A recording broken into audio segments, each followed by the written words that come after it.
ารเชิญชวนเยาวชนและประชาชนผู้รักการถ่ายภาพส่งภาพถ่ายและคลิปวิดีโอสั้นจากโทรศัพท์มือถือหรือกล้องดิจิทัลเข้าประกวดชิงรางวัลในหัวข้อกิจกรรมจิตอาสาส่งผลงานได้ตั้งแต่บัดนี้ถึง 31 มีนาคม 2568 สอบถามรายละเอียดได้ที่ 021634639 ร่วมถ่ายทอดเรื่องราวจิตอาสาผ่านเลนส์สร้างแรงบันดาลใจให้สังคมต่อไปรับฟังข่าวต่างประเทศครับ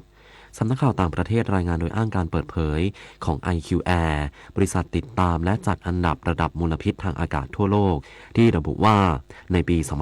2567 มีเพียงออสเตรเลียนิวซีแลนด์บาฮามาสบาร์เบโดสแคนาดา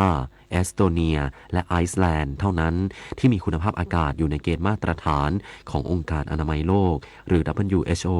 ซึ่งตลอดทั้งปีจะต้องมีค่าฝุ่นไม่เกิน 5 ไมโครกรัมต่อลูกบาศก์เมตรขณะที่สาธารณรัฐชาดในทวีปแอฟริกาและบังกลาเทศเป็น2ประเทศที่มีมลพิษทางอากาศมากที่สุดในโลกเมื่อปีที่แล้วโดยมีค่าฝุ่นเฉลี่ยต่อปีเกินเกณฑ์มาตรฐานของ WHO ถึง 15 เท่ากระทรวงเกษตรและสิ่งแวดล้อมของเวียดนามเปิดเผยว่ามูลค่าการส่งออกกาแฟของเวียดนามในช่วงเดือนมกราคมและกุมภาพันธ์ปีนี้อยู่ที่กว่า 1,580 ล้านดอลลาร์สหรัฐหรือประมาณ 53,500 ล้านบาทเพิ่มขึ้น26.2% แม้ปริมาณการส่งออกในช่วงเวลาเดียวกันจะลดลง28%มาอยู่ที่ 284,000 ตันซึ่งเป็นผลมาจากราคากาแฟส่งออกของเวียดนามพุ่งสูงขึ้นโดยราคาเฉลี่ยของกาแฟเวียดนามช่วง2 เดือนที่ผ่านมาอยู่ที่ 5,574 ดอลลาร์สหรัฐต่อตันเพิ่มขึ้น76%เมื่อเทียบกับช่วงเวลาเดียวกันของปีที่แล้วทั้งนี้เวียดนามกำหนดเป้าหมายผลิตกาแฟในปี 2568 อยู่ที่ประมาณ 1,980,000 ตันเพิ่มขึ้นจากปีก่อนเล็กน้อยและตั้งเป้าสร้างรายได้จากการส่งออกกาแฟปีนี้อยู่ที่ราว 6,000 ล้านดอลลาร์สหรัฐหรือประมาณ 230,000 ล้านบาทต่อไปรับฟังข่าวกีฬาครับ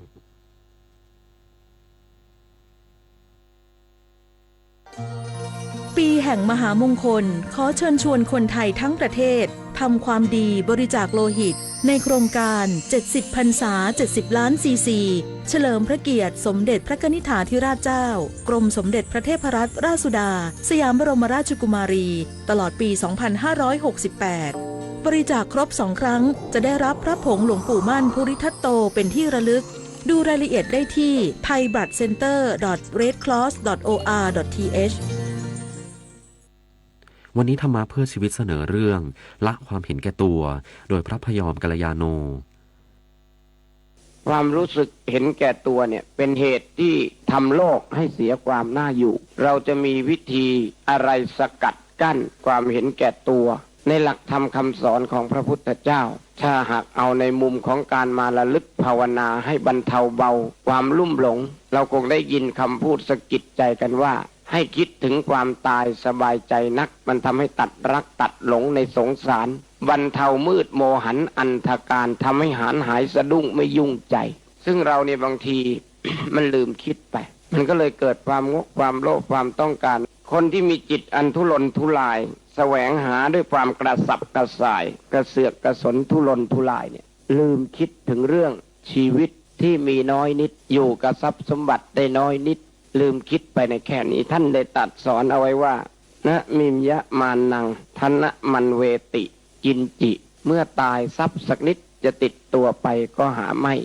จากน้ำพระราชหฤทัยของพระบาทสมเด็จพระเจ้าอยู่หัวที่มีพระบรมราโชบายในการพัฒนาฟื้นฟูคลองต่างๆทำให้คลองแม่ข่าจังหวัดเชียงใหม่เปลี่ยนจากคลองที่มีสภาพเสื่อมโทรมเต็มไปด้วยขยะและน้ำเน่าเสียสู่การเป็นแม่ข่าโมเดลคลองสวยน้ำใส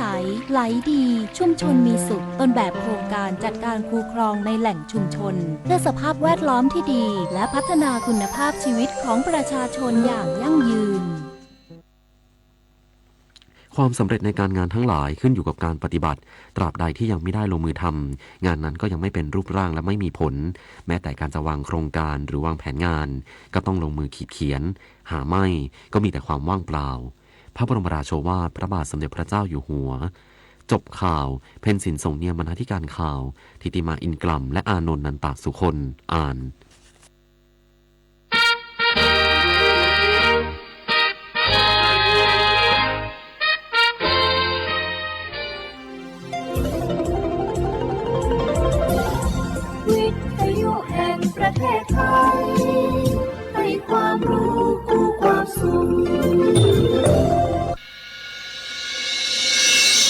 สถานีวิทยุกระจายเสียงแห่งประเทศไทยจังหวัดเชียงใหม่ AM 1476 กิโลเฮิรตซ์สถานีวิทยุภาคภาษาชาติพันธุ์แห่งเดียวในประเทศไทยที่มีความทันสมัยเชื่อถือได้สร้างอัตลักษณ์กลุ่มชาติพันธุ์สู่สากล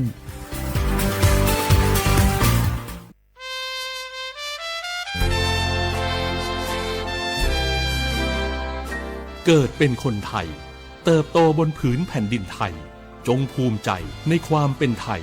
ชาติไทยเรานั้นนับเป็นชาติที่มีความเป็นมาเก่าแก่ยาวนานเรามีภาษาวัฒนธรรมและมีสิ่งต่างๆที่เป็นเอกลักษณ์ให้เราได้ภาคภูมิใจในความเป็นคนไทย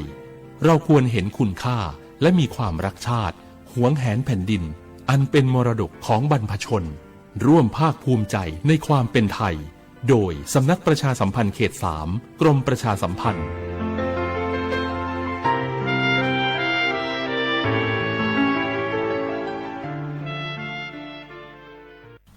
บางคนเมื่ออยู่หลังพวงมาลัยก็กลายเป็นสิ่งนักซิ่งทันที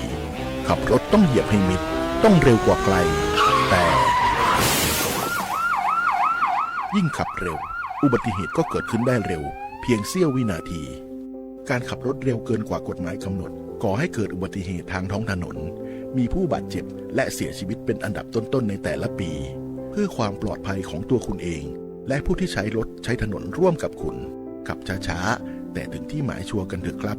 รู้รับปรับตัวฟื้นเร็วทั่วอย่างยั่งยืนปรารถนาดีจากสำนักประชาสัมพันธ์เขต 3 กรมประชาสัมพันธ์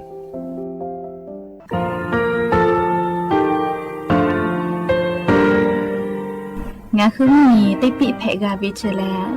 งาคือติกาติชูแลติเลเพกาวิมาเฮยาค่างาคือชอยาออตุคโลกาติเชวิออโครคาติพาคาชูโยอาชูโยวิโยกาคาเดติเลอติเกกาพุติลาวิทัปาโตงาคือชอยาอาสติกาวิโยงาคือออตุคโลออโครคากาติเชวิอือเวอีเวมาโกติยาลิเลทอกาอายีอือเวคาชเวเพวิโยอลักวงาคืออตุคโลอคืออคากาติยายามาติยาลาบิโลโกงาคือชอยาทอกาอาสติมากาวิคาชูงาคือมีติปิเพกาวิเจเลงาคือติมูติสุติเพเลอติกาลิเลอาชูโยเวอวูปุตาเวกันติภาคาเสติเกคาเดกากาติเชวิทัปาโตงาคือมีติปิจกิเพลากาวิโยเชลงาคือเทโจมโครคางาคือมียาถาตอกคปิลาตาเวปุระเวติจเสนีเสหปามัชหปานิงาติจออกขอทามัววิทยาลัยวิชาการศึกษาประสานมิตรกเวออคโลจากเกรทาเทโจมโครคางาคือมียาถาปิยาลาตาเวตอกคติพายโย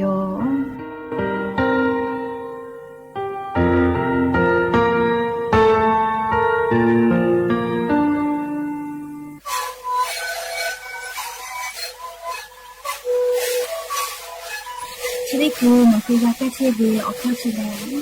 แล้วหูเข้าก็คือออกดีจังหวะที่ไหนเอ็มนาบาเต็งที่โอหาสุดที่เขาคิดว่าเฮ้เต็งเลี้ยงหลอกเอาพ่อเอายาแก้เชื้อนาลีดูแลได้ชิ้นนาลีเลี้ยงถือว่าเอายาที่นาลีใช้แต่แล้วก็มันชอบพยายเต็งเลี้ยงแล้วหูเข้าก็เชื้อเวอและงานแล้วหูเข้าก็เชื้อสมองมาพาดูในวิดีโอ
อบูดาจาวิโย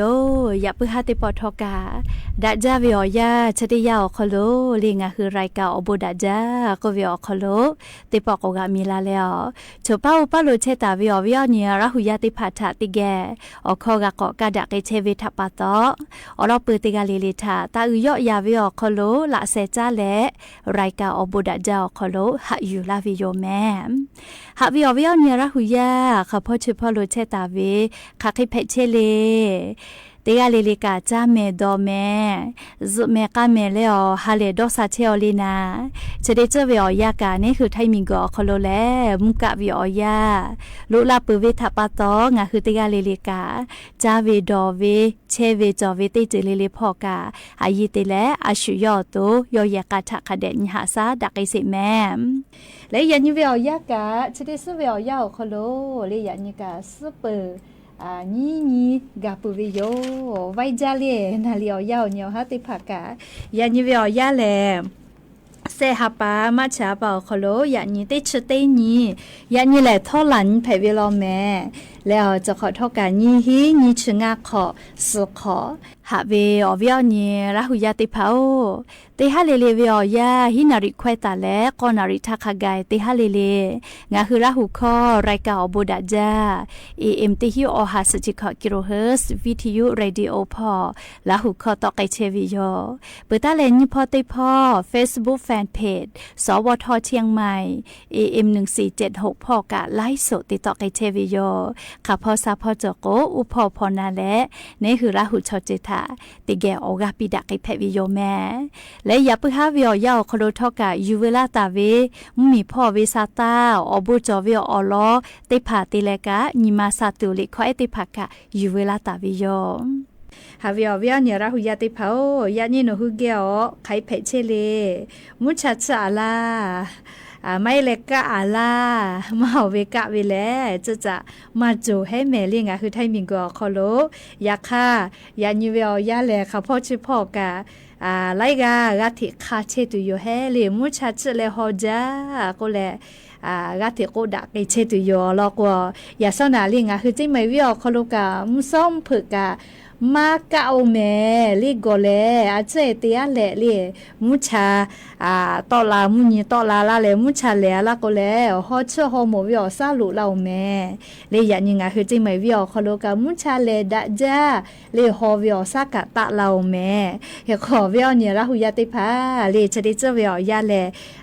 เชซาจอซาพอกะอายิติแม่ฮอจาวิอยาเพวิทัปตอเฮโกเลยาซนาวิอยางาคือแท้เมียวนาติตอพอโลแลยานี่ฮอวิอซาเลเลเซชงาตาเลเซชกอองศาขะไกตากะตุโยเจเลตาวาวิอยาลอโกฮอจากิตุลอแม่ใครเตเลมุยีจอลาก็โกเลมุยีจอจะมาหมอแม่เลยานี่งาคือไทมิงกืออนาติตอพ่อมุยีมาหมอแม่มุยีอาจะจอเวแลไทยมิงก็อ๋อติดต่อพอรอ70%แต่แล้ว80%ค่ะไกเจเลออเกาอยู่แลเลมุชัดเลฮอวิอซากะติตะลาเชอวิโยเฮก็จะได้สอคอโลเลงะหึมเมียวคอโลคาคิเพกไกตุเลโกโกติชนี่นี่ตาเลติชเซนี่วิอยาชอคอโลแลงะคือไทยเมียวนะติดต่อพอโลกาเลฮอวิอซามือลุลาตุโยเจและเลฮอเชฮอหมูไกตุโยเจคะเตและติกะติติลอโกมกูเวมุฮอมุยีกะจะจอเจอยากข้ามาจาเลยก็มาจาจะเจเจลอแม่เลยติ10%ตาและ20%ให้เจโยเจเลยไทยเมียวนะติต่อพอติกะติติมุยละไกตุเวกะอยากข้าฮอวิอซาเลกะติตะไกตุโยเจเลคะเตและฮอวิอซาเลเซชออตาแล้วออชเตองศาขะไกตะกะตุโยจิแม่ลิงะคือไทยเมียวนาติตอพอจะขอเป้าฮอจากิตุเวอคาโมวิโยเบื่อเลลิภาคอีสานพ่อกะติชนี่นี่ตาเลติชเซนี่เวอยาเลมุกูเวมุฮอมุยีลาตุเวเปอร์เซตกามาลอแม่70%ตาและ80%เจเลภาคอีสานพ่อไทยมิงก็จะติตอกะจอลอแม่เลติชนี่นี่ตาเลติชเซนี่แหละ70%ตาและ80%เจและมุนี่ตอพ่อกะเล70%ตาและ80%เจจอมาเนเลงาคือแท้เมียวนะติตอพ่อเจลอลิชวาเกอีเวยก็จะกะเลยันยังงาคือเมียวคอโลแพกไกเชเวอเจ้ายามุชามุยีมุกะมุฮอพ่อจาดาวิซาตาอลอติพามอยู่เวลาแล้วลิงหืออวิอเนี่ยละหุยาติผาถาอลอซาตาติผาจะเคกาลาวิโยแม่หาวิอเนี่ยละหุยาติผาเงินดิจิทัลเลเงินโครงการเงินหมื่นก็แม่เรียกโครงการฟุตตี้มือเวก็แม่จะได้เคยเรียกจะวิอลอกันถ้าวิอยาเรียซาตาต่อลาปุวิโยงะหืมเมียวคโลคณะรัฐมนตรีคอรมอคโลจีดะและเลียนทาจีชิต่อลาตาวิอคาติพาและลีงะหือไทยมีกอคโลเลียยาแอยาแหนเลียยาแหน ติผาถาเซพุติฟอคโลเรียเงินดิจิทัลตีหมื่นบาทวินักโครงการเงินตีหมื่นบาทวิชอย่านแน่ติผาถาอลอปีไกตุโยเจแม่เรียติชุขอตาและนี่ชุขอคโลเวย่านแน่ติผาถาอลอปีไกตุโยเจโครงการเงินดิจิทัลวอลเล็ตตีหมื่นบาทเวไม่กาเรียกโครงการเงินตีหมื่นบาทเวก็นักโครงการตีหมื่นบาทก็กะแพวิโยเรียจะได้คือเวียย่าเรียอลอซาตาติผาก็กาลาแม่โครงการเงินตีหมื่นบาทวิเชเรียเซฟติปูอาชูติมุทาเรียอลอปีไกตูเวอาชูกะแพตูเวเรียอลอซาตาติผาอันทาวิอยาวคโลคณะรัฐมนตรีครมอคโลจีดะเรียจีชิโตลาปุวิโยเรียโครงการฟุติหมื่นบาทวิเชเรียอาชูติมุทาปีตูเวเซฟติปูเรียอาชูกะแพเวเรียอลอซาตาติผากาลาปุวิโยเคโกงะฮือติแกนาสิแม่อันทาวิอยาเรียนายกแผ่นทองทานชินวัตรย่อแหล่เรียประธานนโยบายเศรษฐกิจอคโลอฮูเตละออไกเชวิโยไคเตละอันทาจีดะกัวคโลจีชิปุตาวิแลโครงการเงินเรียโครงการฟุติหมื่นบาทเวจอคโลเซฟุติปุแลเรียอาชูปีตูเวเรียชติภาออกค่าติผาโตลาปุวิโยเคกงาฮือติแกนี่และติแกนาเกจกาเวเลโครงการฟุติมือบะกาเวจอคโลเลอาชูกาเพตุเลโกโกเซฟุติฟอคโลแลย่านแนอาสาติชขอตาและนี่ชขอคโลงาคือไทมิกอคโลย่านแนจะได้หมู่คาเปนี่ลาสเซกาจอตาวิเจเลงคือไทมิงกอคโลนี่ลาสเซกาจอตาวิจิแม่ยันเนอาสาติชขอตาและนี่ชขอคโลเวติหมูนะยาก็ชเวอคโลแลเลกาจอเวนะยันเนอาสาติชขอติเลนชขอคโลเวติผาโครงการรีบฟุติหมื่นบาทวิชติผากาเพวิชอลติยากาจอเวงาคือไทมุมีชอสัญชาติไทยก็โกบะกาจอวิโยเคเตและอาสาติชขอบีเปเวคาทาตาบีเวียสอเวเลก็โกเลอันนี้ขอเป้าก็ฮาปาเลติชขอนิวุสออาสาติชขอบีเวติผาถะสอวิเจอาจจะได้ฮาไปเลติชขอบีเวียสอวิมาเฮเลจะขอเป้าบีเวียสอวิมาเฮลอแม่อันนี้ขอเป้าก็ฮาปาติชขอนิวุสอเลติชขอบีเวียเนติผาสอวิเจเปื่อและเลนี่อย่าติอย่ารอโกกาวิพ่อเลจากาวิพ่อนะฮิเซออมือบาอหรือมากาเกเจเลคเตและธนาคารโคโลฟุบาหาซาตาวิชกาเซชตินีเซฮาปามาชาปอโคโลนาเลงาเซบาอหรือมากาจอเจธนาคารโคโลฟุบาหาซาตาเวคเตและเลทอโคโลเชอเวติยะและนาลิมมีเวอเลียวคาคอพิถาติยะและทอโคโลเชอเวกามากาเพเจและเชเวอคูกาลีปุลาทาอาจุยารัฐบาลเรียกโครงการติผาเตและเรียมาที่มาจอเวอโคโลเตเยและอาจุยารัฐบาลฟูอยู่ขอวิจเคติผาเตยะจอข้อพิจอเวชอติผาลอโกเลมาปีเจเลเตยะจอเวชอกามาปีเจแม่เลอาจุยารัฐบาลโครงการนั้นเดปุลาทาโครงการแอปทางรัฐโคโลชูโมปาจากกาเลโนคืออามาติเลพุจาปาอยู่เลชูอยู่กาเวนะเลจะเคติพาเตยะจอวิชอกะมาปีเจเลเตยะเลอยู่กาเวชอติพาก็เวโยเลอลอโกอเมจาลาจอวิแมเลเฮกอจอย่านเนอาสาติชขอตาและนี่ชขอคโลเชอวิย่านเนติพานี่ลาสเซกาเลโครงการเชเวอคโลกาเพวิเจเลอยากค่าคุณสมบัติก็เวนะแต่ตาเวอลิติพาเลกอกะเชนจุสิเจเลอาชุเลอเลค่าแต่ตาวิชอคโลมาเกตาวิลโกกะมาก็ปีเวติยาจิแม่ลิชกาโครงการเรียฟุติหมื่นบาทเวก็รู้นะเรียเราก็จะได้คือเวียยาเรียโครงการดิจิทัลฟุติหมื่นบาทเวแต่ก็แหละเรียปุระทากาตากุลาเวยอมแล้วก็ก่อนยานิสาเรียโทมาเตและเรียยานแนอาสาติชขอตาเลนชขอเวติมัวอลอเซฟติฟอคโลปีเวเลก็เลยยานเนอาสาติชขอตาลินชขอคโลเวเซฟติฟูกาจอเวนาเลกาจอเวทัปตอปีเวก็โลเลก็เชเวอคโลมาติเลก็เลยเหตุผลที่ผ่าจอเวนะเตยาเลียยานเน อาสาติชุขอตาลินชุขอคอโลเวติโมแลลิฮิเชวิยาเนเพวิเจแค่ก็ยกหือลิฮิกอคอโลกาเยจอวิอเจติพาจอวิเจเลกุฟมาโกเลคาเทอมฟูลิฮิฟูติพาเลยาเนชติพาอยู่เลเยเพวิเจเปื่อแลนี่ยาติยาเลเอาเปาอีเกอกาปิกาวิเจอีกาฟัวมีฟูเลเซยาติยายาเนชติโมแลเทคโนโลยีพอชื่อเวนะเลเยปุเวนะแอปดิจิทัลทางรัฐพอนะเลียวเวกายาเนติผาลอกวอินเทอร์เน็ตเกกาเวนะเทคโนโลยีติผาเยปุวิถาปะตอยาเนอลอปีวิเจเปือลอกกะเลียมยาเนชติผาแลลิฮิจอยแยแพแลลิฮิจอยแยพอวิอยากอจอยวิถาปะตอเลยาเนติมุทาอลอปีวิเจเลติชขอตาเลนชขอคอโลเชตาวิยาเนนี่ลาสเซกาจอตาวิโลเมเลียงคือไทยมีกอคอโลเฮกอนยูเวตยาทาเลียยาเนชติผาแลแอปทางรัฐอคอโลลงทะเบียนตาปุเวยาเนติผากาเพวิเจคเตเลไลกานันข้อกอจอเวเคกัวเล่ปุลาชาแอปทางราดอกโคโลมากาลงทะเบียนวิชอติพาอาสาอินสติขอตาแลงัดชก็ขอโคโลเวติหมูลโกไขติปิลาตุเลอาปิลาเวลาเลไม่เลยปิลาตุเฮลาคาทาปิลาตุเลแต่ก็แลลีนันขอติพาคบิจอวิโยเฮกว่ารัฐมนตรีกระทรวงการคลังพ่อยกกาวินะเล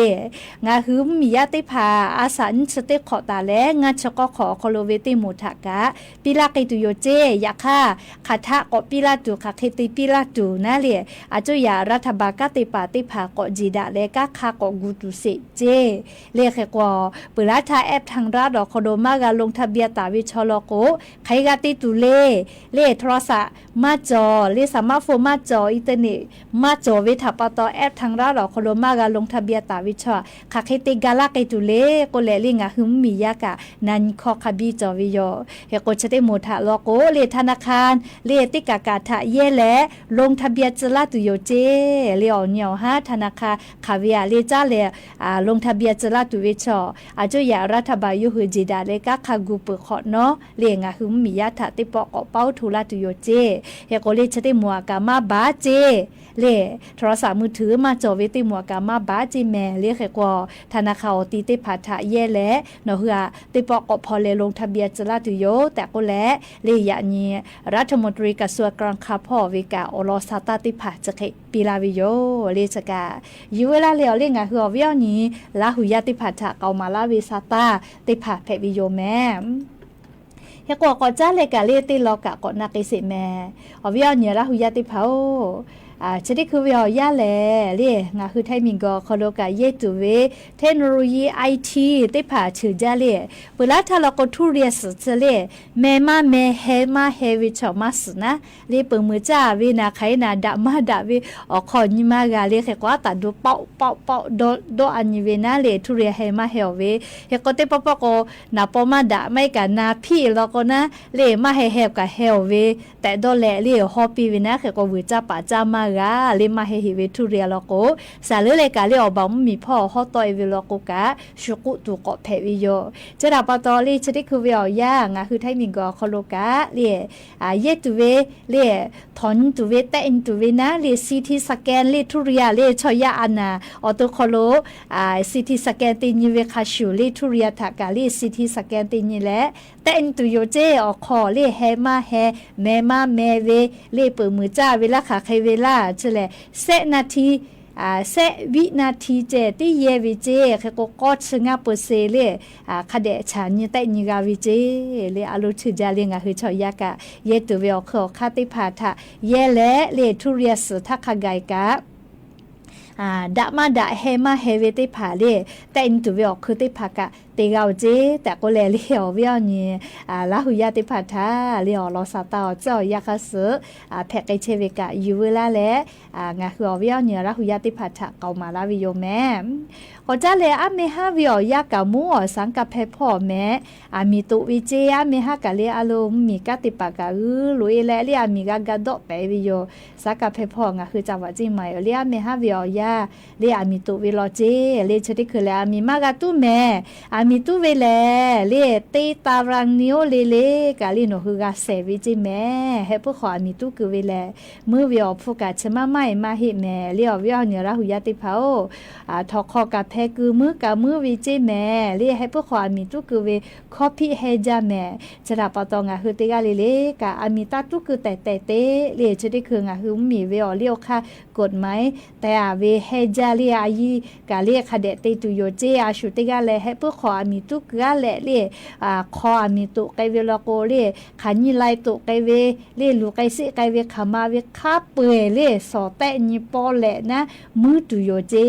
เล่อะเคเลมาบาโกโลแมเล่อายีคะเดติตุโยเจจะรับปะตอเล่งะคือราหุยาติผาให้พวกขอโลจาากะใจเวกะเลอามีติผาตาตุกือและลิชติคือเขตอุทยานติผาติกากาโลโกกะเล่มากะลุยแต่ก็เลหาตาวิแม่เล่ให้พวกขอเขตอุทยานติผานะเล่หัววิแม่แค่กว่า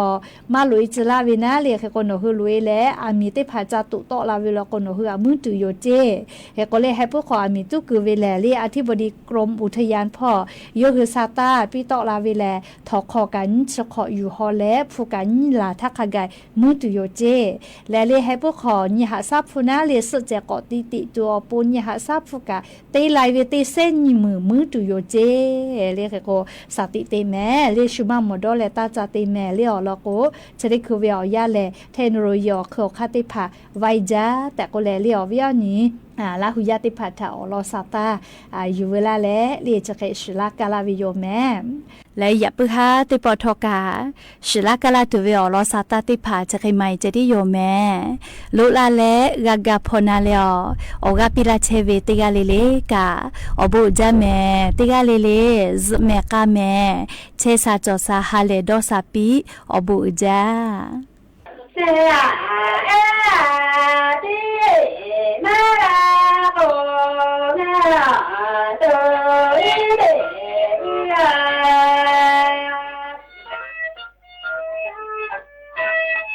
อามานิยามาราโอเรมาราโอเ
เจ้าหน้าที่และก็พี่น้องประชาชนในพื้นที่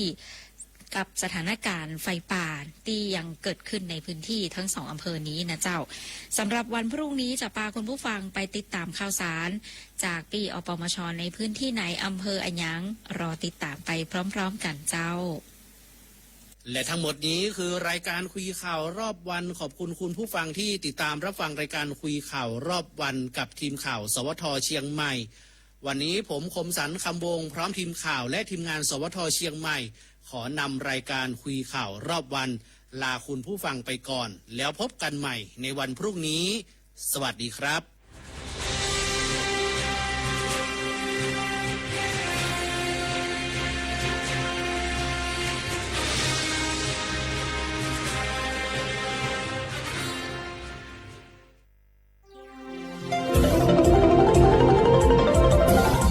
วิทยุแห่งประเทศไทยให้ความรู้กู้ความสุข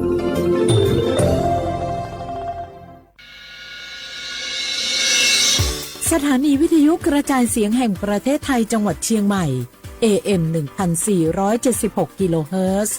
สถานีวิทยุภาคภาษาชาติพันธุ์แห่งเดียวในประเทศไทยที่มีความทันสมัยเชื่อถือได้สร้างอัตลักษณ์กลุ่มชาติพันธุ์สู่สากลนี่รู้กันไหมสิทธิบัตรทองหรือบัตร30 บาทเป็นสิทธิหลักประกันสุขภาพตามกฎหมายที่ช่วยคุ้มครองคนไทยทุกคนให้เข้าถึงบริการสุขภาพที่จำเป็นโดยไม่ต้องเสียค่าใช้จ่ายเลยนะครอบคลุมทั้งการรักษาพยาบาลการป้องกันโรคการฟื้นฟูสมรรถภาพทางการแพทย์เรียกว่าช่วยให้คนไทยอุ่นใจกันเลยทีเดียวสอบถามเพิ่มเติมสายด่วนสปสช1330สปสชโยอานาลูกาดูยมือจซาโดลัญญานาโกลูคุมยาอุตาจซาดูเจียงหลังในยานีหลัวแม่บัตรประชาชนยาวเดอจันนังเดเลเนงาขวงกนีลูคุมยากาดูวันโรคตับอักเสบบีบาดทะยักคอตีบไอกรอนโพลิโอเยื่อหุ้มสมองอักเสบวัซีจอนเอลแม่โรตาหัดเยอรมันคางทุมไข้สมองอักเสบเจอีเฮเดออะโมบาดาเนอุมายุญญาแม่สิญญาเจมอนาสปสชติซุ่มจำยอสปสชเขต1เชียงใหม่นากาจำยองาซุ่มญีเยงาซุ่มงปะโยดามโอเดนากาตีโกจำยอนึมานาโกนาลูเดนากาติซุ่มญีซุ่มโยกานาลูกาดูเมเด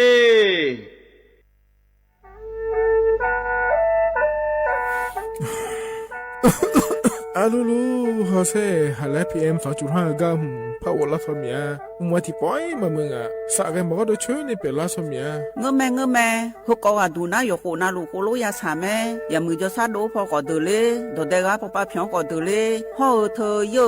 ะพอป้าเพียงก็นี่เดเลยเธอรวยไหมอดีมาก็ก็ฮกอดีรวยเดินพังอ่ะ PM 2.5 ก็ก็นะโยหือก็ก็โยกาน่าลูเดเลยก็ก็เธอมีแน่อายุวันในบีมือดารายังงาและโยกาน่าลูอย่าฮอลืดาก็ก็ง่ายยืเนี่ยจังไงดอเจถ้าคือลอยยืนิวโยฮันเนสลาดาคาเฮว่าอยู่ผู้ลาโลอดัวบอผู้ลาโลเฮจีมีจามาคืนนี้ลาลือเน่มาลาลือจีน่าเดนะคนนี้มีฉันได้มือพาลาเขือเน่ดาวยืนายกรัฐมนตรีเป็นเจ้าภาพงานเลี้ยงละศีลอดเดือนรอมฎอนปีฮิจเราะห์ศักราช 1446 โดยมีนายอรุณบุญชมจุฬาราชมนตรีนายวันมูฮัมหมัดนอมัทาประธานสภาผู้แทนราษฎรและประธานสภาคณะรัฐมนตรีคณะทูตทูตต่างประเทศประจำประเทศไทยคณะกรรมการอิสลามแห่งประเทศไทยผู้นำศาสนาและพี่น้องมุสลิมเข้าร่วมโดยพิธีเริ่มด้วยการประกาศอัญเชิญมหาคัมภีร์อัลกุรอานโอกาสนี้นายกรัฐมนตรีได้กล่าวต้อนรับผู้เข้าร่วมพิธี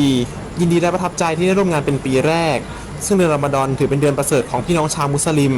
จึงขอให้ทุกคนประสบความสุขและความสำเร็จจากการมีจิตใจอันแน่วแน่ในการถือศีลอดถือเป็นการทำความดีที่มีคุณค่าและการช่วยเหลือสังคมและแสดงความชื่นชมในความมุ่งมั่นจากการประกอบศาสนกิจพร้อมขอพรอันประเสริฐอำนวยพรให้พี่น้องชาวไทยมุสลิมทุกคนมีความสุขและสมความปรารถนาทุกประการ จากนั้นจุฬาราชมนตรีได้กล่าวอำนวยพรส่งมอบความปรารถนาดีแก่พี่น้องชาวไทยมุสลิมพร้อมขอบคุณรัฐบาลที่จัดงานเลี้ยงให้แก่ชาวไทยมุสลิมอย่างต่อเนื่องแสดงถึงไมตรีจิตที่ผูกพันความเป็นพี่น้องร่วมชาติของรัฐบาลที่สนับสนุนกิจกรรมทางศาสนาและวัฒนธรรมการอยู่ร่วมกันในสังคมความเชื่อและศาสนาในไทยให้ถือปฏิบัติสืบทอดกันมาชวนันท์มาลีรายงานรัฐมนตรีว่าการกระทรวงแรงงานยืนยันพร้อมให้ทุกฝ่ายตรวจสอบการใช้จ่ายงบประมาณกองทุนประกันสังคมหากพบมีการทุจริตผู้เกี่ยวข้องจะต้องรับผิดชอบไม่ละเว้น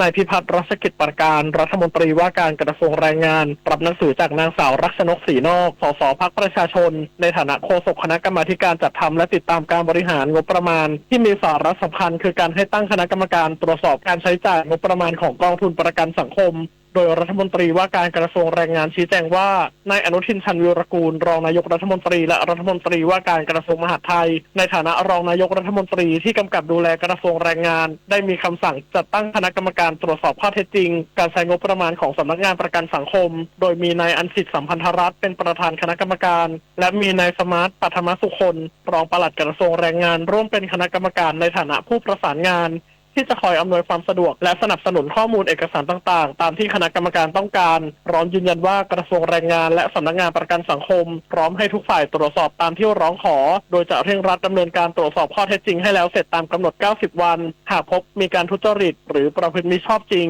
ผู้ที่เกี่ยวข้องณขณะนั้นจะต้องมีส่วนรับผิดชอบไม่ละเว้นด้านนางสาวรักชนกศรีนอกกล่าวว่าการขอให้มีการตั้งคณะกรรมการเพื่อตรวจสอบการใช้จ่ายงบประมาณกองทุนประกันสังคมและการขอให้เปิดเผยข้อมูลมติที่ประชุมและรายงานผลการประชุมของบอร์ดประกันสังคมและคณะต่างๆให้ประชาชนสามารถเข้าถึงได้อย่างสาธารณะเพื่อให้เกิดความเชื่อมั่นด้านความโปร่งใสสัพพวีศรีวิบูลย์รายงานเกิดเหตุเพลิงไหม้ภายในอาคาร9ชั้นโรงพยาบาลรามาธิบดีเบื้องต้นเพลิงสงบแล้วเจ้าหน้าที่ได้เคลื่อนย้ายผู้ป่วยทุกชั้นออกมาได้อย่างปลอดภัยเมื่อเวลา 19:20 นาทีศูนย์วิทยุพระรามสายด่วน199สำนักป้องกันและบรรเทาสาธารณภัยกรุงเทพมหานครได้รับแจ้งเหตุเพลิงไหม้ภายในโรงพยาบาลรามาธิบดีเจ้าหน้าที่เข้าตรวจสอบพบเป็นเพลิงลุกไหม้ชั้นที่2ไม่มีแสงเพลิงขณะนี้เพลิงสงบแต่พบกลุ่มควันจำนวนมากซึ่งเจ้าหน้าที่อยู่ระหว่างขั้นตอนทำการระบายควันสำหรับอาคารดังกล่าวมีลักษณะเป็นอาคาร9ชั้นโดยชั้นที่ 1-4 เป็นห้องปฏิบัติการและชั้นที่ 5-9 เป็นที่พักผู้ป่วยซึ่งจุดที่เกิดเหตุอยู่บริเวณชั้นที่2ของทางด้านฝั่งซ้ายชุดปฏิบัติการภายในอาคารได้ทำการเคลื่อนย้ายผู้ป่วยจากด้านฝั่งซ้ายของทุกชั้นมาทางด้านฝั่งขวาของทุกชั้นล่าสุดกลุ่มควันเบาบางลงแล้วโดยได้เข้าตรวจสอบทุกชั้นและได้นำผู้ป่วยและเจ้าหน้าที่โรงพยาบาลลงมาสู่ที่ปลอดภัยเป็นที่เรียบร้อยจุฑามาศรักษาพันธ์รายงานจบข่าวอานนท์นันตะสุคนอ่านรับฟังข่าวครั้งต่อไปเวลา 22:00 น.ติดตามข่าวที่นำเสนอไปแล้วได้ที่ www.thainews.prd.go.th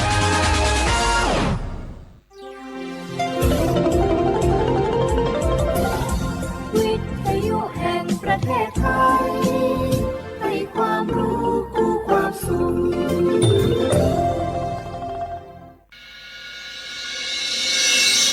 สถานีวิทยุกระจายเสียงแห่งประเทศไทยจังหวัดเชียงใหม่ AM 1476 กิโลเฮิรตซ์สถานีวิทยุภาคภาษาชาติพันธุ์แห่งเดียวในประเทศไทยที่มีความทันสมัยเชื่อถือได้สร้างอัตลักษณ์กลุ่มชาติพันธุ์สู่สากล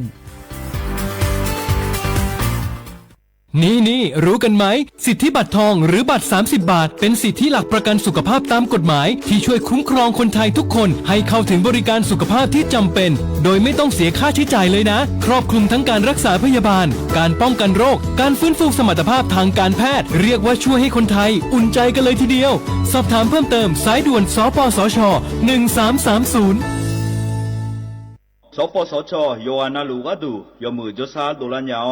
นาโกโลคุมยาอุตาจอซาโดเจียงหลังในยานีหลวแม่บัตรประชาชนยาวเดอจันนังเดเลเนงาขวงเกนีโลคุมยากาดูวันโรคตับอักเสบบีบาดทะยักคอตีบไอกรอนโพลิโอเยื่อหุ้มสมองอักเสบวัซีจอนเอลแม่โรตาหัดเยอรมันคางทุมไข้สมองอักเสบเจอีเฮเดออโมบาดาเนอุมายุญยาแม่ สิญญาเจมอนาสปสชติซุ่มจำยอสปสชเขตหนึ่งเชียงใหม่นากาจำยองาซุ่มญีแยงาซุ่มงปะโยดามโอเดนากาตีโกจำยอนึมานาโกนาลูเดนากาติซุ่มญีซุ่มโยกานาลูก็ดูไม่ได้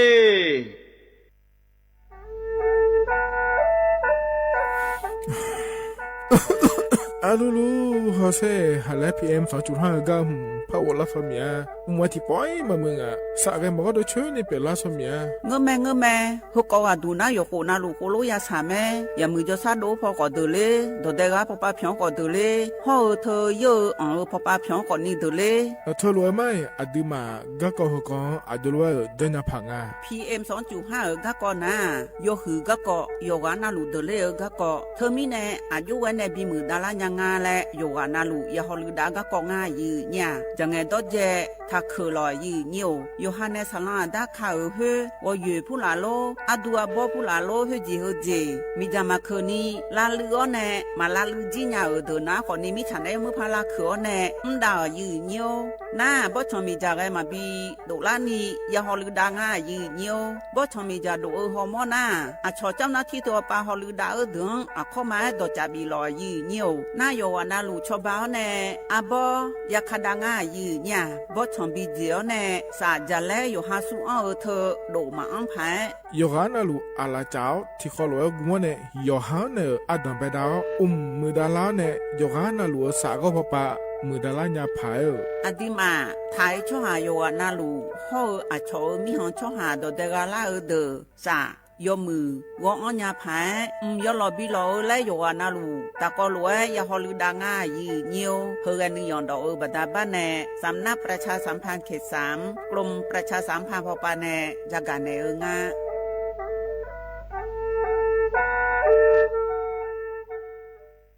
จังหวัดเชียงใหม่พอปาแน่ยาลาได้ช่อหาโยฮานาลูตะกอลอกมอแน่บ่ชอมีจาทาเคเดโยฮันเนจังไงดอเจบิเจอทักเคเดสลองอาดาเมื่อพอปานเนมีจาทักเคเด PM 2.5 เธอโยฮาสาวของแงมามึงงาเจสาหันเล่นนมเธอยืนโยจังหวัดเชียงใหม่พอปานเนมีจาทักเคและที่เธอหนาขอนี้วัดที่ติบาลาสีอดัมเบลสีอันแนวัดที่เชงาบาลาสีงาเสียงเกยอาโหนีพังอายาตาโกเชเยหงกนีทาเคและที่ทางอายืเนี่ยโยฮามีจามาเคยมาเรยังอาโถและดูนาขอนี่ทการะบบไฟดีและคุกาดอจาบีเลเจไงมาหน้าหานี้เคนาของบีอังผิวพอปาไงหนีพังอายาตีเจของไงบีอังเนี่ยผิวพอไงตีเจจังหวัดเชียงใหม่พอปานาสาลาดาคาพอปาโยฮามลือซาลือจีนาขอนี่มีจามาบีเคและฮอลือดาลูมาเจเฮนาจูฮูพอปาแกมีจาแกมาบีเคพายโยฮาจอดูจอย่างแกมือดาลาญาพายเฮนานี่ซอแผ่โอมยองเกินนี่บีมือดาลาญาพายฮอลือดาลูมาเจยืเนี่ยมีจาเคช่อหาฮอร์โมนาดอจาบิเลญาแม่เจยืเนียวนากาสัมโบนาขอนี่จำยองงาซุมตีညီရဲ့จำยอแย่และทกาไงเลยญาแม่เจฮอตีวตีทกาไงเลยญาแม่เจอุจินางอมาแอนี่อายุเนียวคาชอชอเมโนเมโน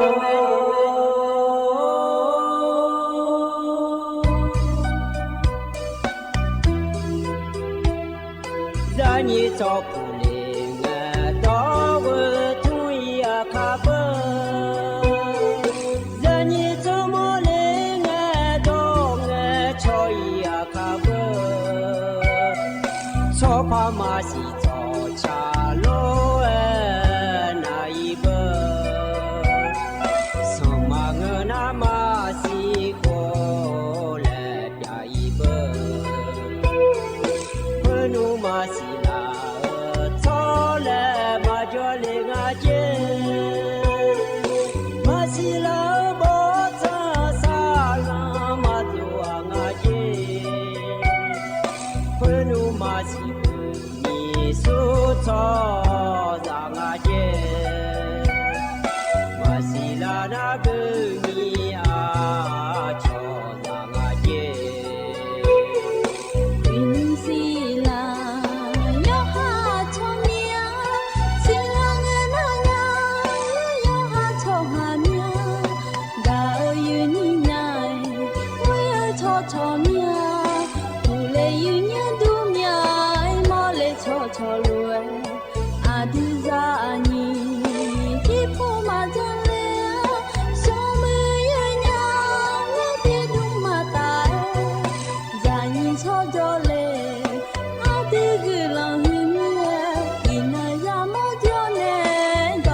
อุดุทองมายืนเยียวยิมจีเกยืนยี่ในพยาทนจุลาแม่ยืนเนี่ยยมินาลุทนจุลาลวยอายามนาลิทิลากาดูนาลีเวหลังแน่เชหลังก็เนียวทนจุลาแน่ก็กอติเจจื้อเจื้อพยาจากาในละแม่ยืนเนี่ยยิมจียืนยี่ในทนจุลาอเดือเขาอันนองหน้าทองลาที่นอกเกล้างาอินนาบลาสีนาขอนิคุมสื่อและคู่สีอาโหน้าขอนีแซติโหมิชุเมออันนอนน้าขอนีว่าคังเงินเกล้างายืญาวัที่ชิติเงินงบาลาสีสุ่มเสียงสิเลกาโกนิพังายาตาโกเชเยโหอายามที่นอสาที่น้อยเบลาจีกายดูมาควายยืญาอินน้อยวัที่ชิติเบลาสองบาลาสีสุ่มเสียงสิเลกาลอยยืเนียวยงกะอายามไงจีเลวในโยชะชาอายามคือลาลวยอินยมนาขอนี่โยชะจุลานาดูจุเสญาเลยยืนี่เธอมีในโยหายังไงเอียวเนอมีมีขอมือหอยโยชะหล่อๆกุทุยชานาขอนี่โยหาอุดูโยหามอดวงนาสมโกสมหล่อยืนโยมาเงินนายโยหามอดูโยชะอีสันนี่หล่อเธอที่เดือนาขอนี่โยหามอดูละเฮ้อที่เดือนาหล่อมากาเลอเมียชุดเจยังไงยืนยาหล่อเธอมีในชุดเจลในสาวเจยังอันเดียยืนโยเดยมยากาเธอตัวยามองยืนยาเธอมีในยืนเนียเดขยันเดรยอจอนาลูอายอยามอายอกระนายุยายองาและยายองรัวยุชะชาอายามกระนาขอนี่เธอยุชามาบิลอยก็เกาะยุขะยองดาลอยยืนโยห่อเธออยู่ฮะมีอมด้วยซาเดียวในจุแม่ยาโถและดูนาอีจุอะข้อมาเธอนำบุบชอนทานในโลมาจับชอนทานในโลแล้วผมยันนี่ถ้าดอยืนโยที่ปวดไหนจุดงเหงาในหามโดสามอโดเชื่อเนี่ยสาเจยังอ่ะเดยืนโยเดจุดเธอสันนิษฐานดอนาลอที่จ่อจือดอดอที่จ่อจือดอลอยยืนโยชกขอลาเดิมมังกันเจเธอมีในอยู่อันนาลุนีอันดอญาแล้วหามโดไงไงตอนที่ก็ก็ยาจากันให้แม่ยืนเนี่ยอยู่อันนาลุจังคือจะคือดอกคือในอยู่เล่ดูที่เดือนน้ำมามัวเนี่ยตรงไงขอโยดูที่เดือนน้าจิ้มโจขอนี่น้านะขอกาตะกรุนะฮะลูเดือตะกรุโยดาไม้ลอยยืนโยตัวโยน่าลูพยายามก็น่าทนจุฬาลูยุ่งจีที่มีลอยยืนเนี่ยในยามที่ในเช้าอยู่เปียวและบินน้าหาวเนี่ยก็กอที่จื้อจะกะดานในมายืนเนี่ยอินุมอันดับแบงเงนายาเดินในเช้าลอยยืนโยอันนี้อาคารเล็กของมันในเช้ายืนโยทันเบียเจเนลาและเช้าฮือตีตะกอลวยนะฮะเบียวดามายืนเนี่ย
个一个嘛喏，我一个他不车怕个他呢，自己个个安呀个个嘛，会跑那跑，会搬那搬，会玩个那个的那，啊穿路安呀。比我一毛美。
比我一毛美。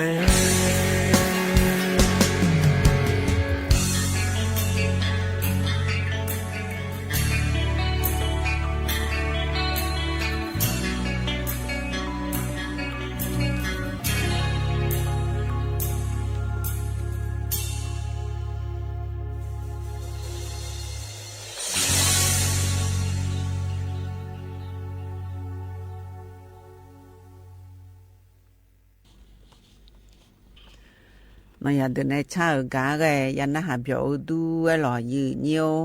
nhí thờ chứ mà mới cho từ để như nhiều để thằng cái giỏ lo cái giỏ khu mưa thờถนนคูเมืองเจสีภูมิลานท่าแพและงาแท้เจสีภูมิในทกาประตูท่าแพงเกินนี่รอยืนอยู่เกือเธอหนาขอนี่แกวัดที่ชิดตีแน่วัดที่ชิดแยงเกินนี่เดอโยมาเธอมีจ่า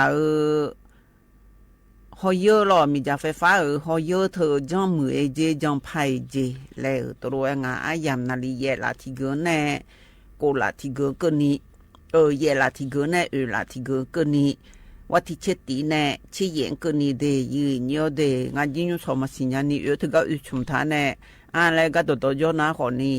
ยอมอยู่กับญาลูอะไรฮิบาโรงเรียนยุพลาพงอบช่วยในอุดรเลยยืนญาถึงก็ประตูเชียงใหม่พอละดัวในรอยยืนเยี่ยว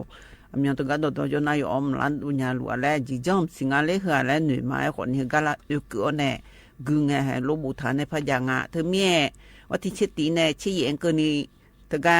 เจสีภูมิห่อประตูท่าแพงอยู่กับเธอ คือมันก็ดูถึงก็อยากชนเจอดูนะคนนี้อยู่ฮะอยู่มุพาเลยหมอเนี่ยชนเจนึกเจกูรู้จังเดในรอน่าอยู่พอยเนี่ยอีหยางานเนี่ยยืนนี่เฮ้ยยืนนี่จะกันเนี่ยไอ้รอยืนนี่อันน่าใจที่ก็ดูนะคนนี้จังหวัดเชียงใหม่พอปานเนี่ยจะกันเนี่ยง่ายยืนเนี่ย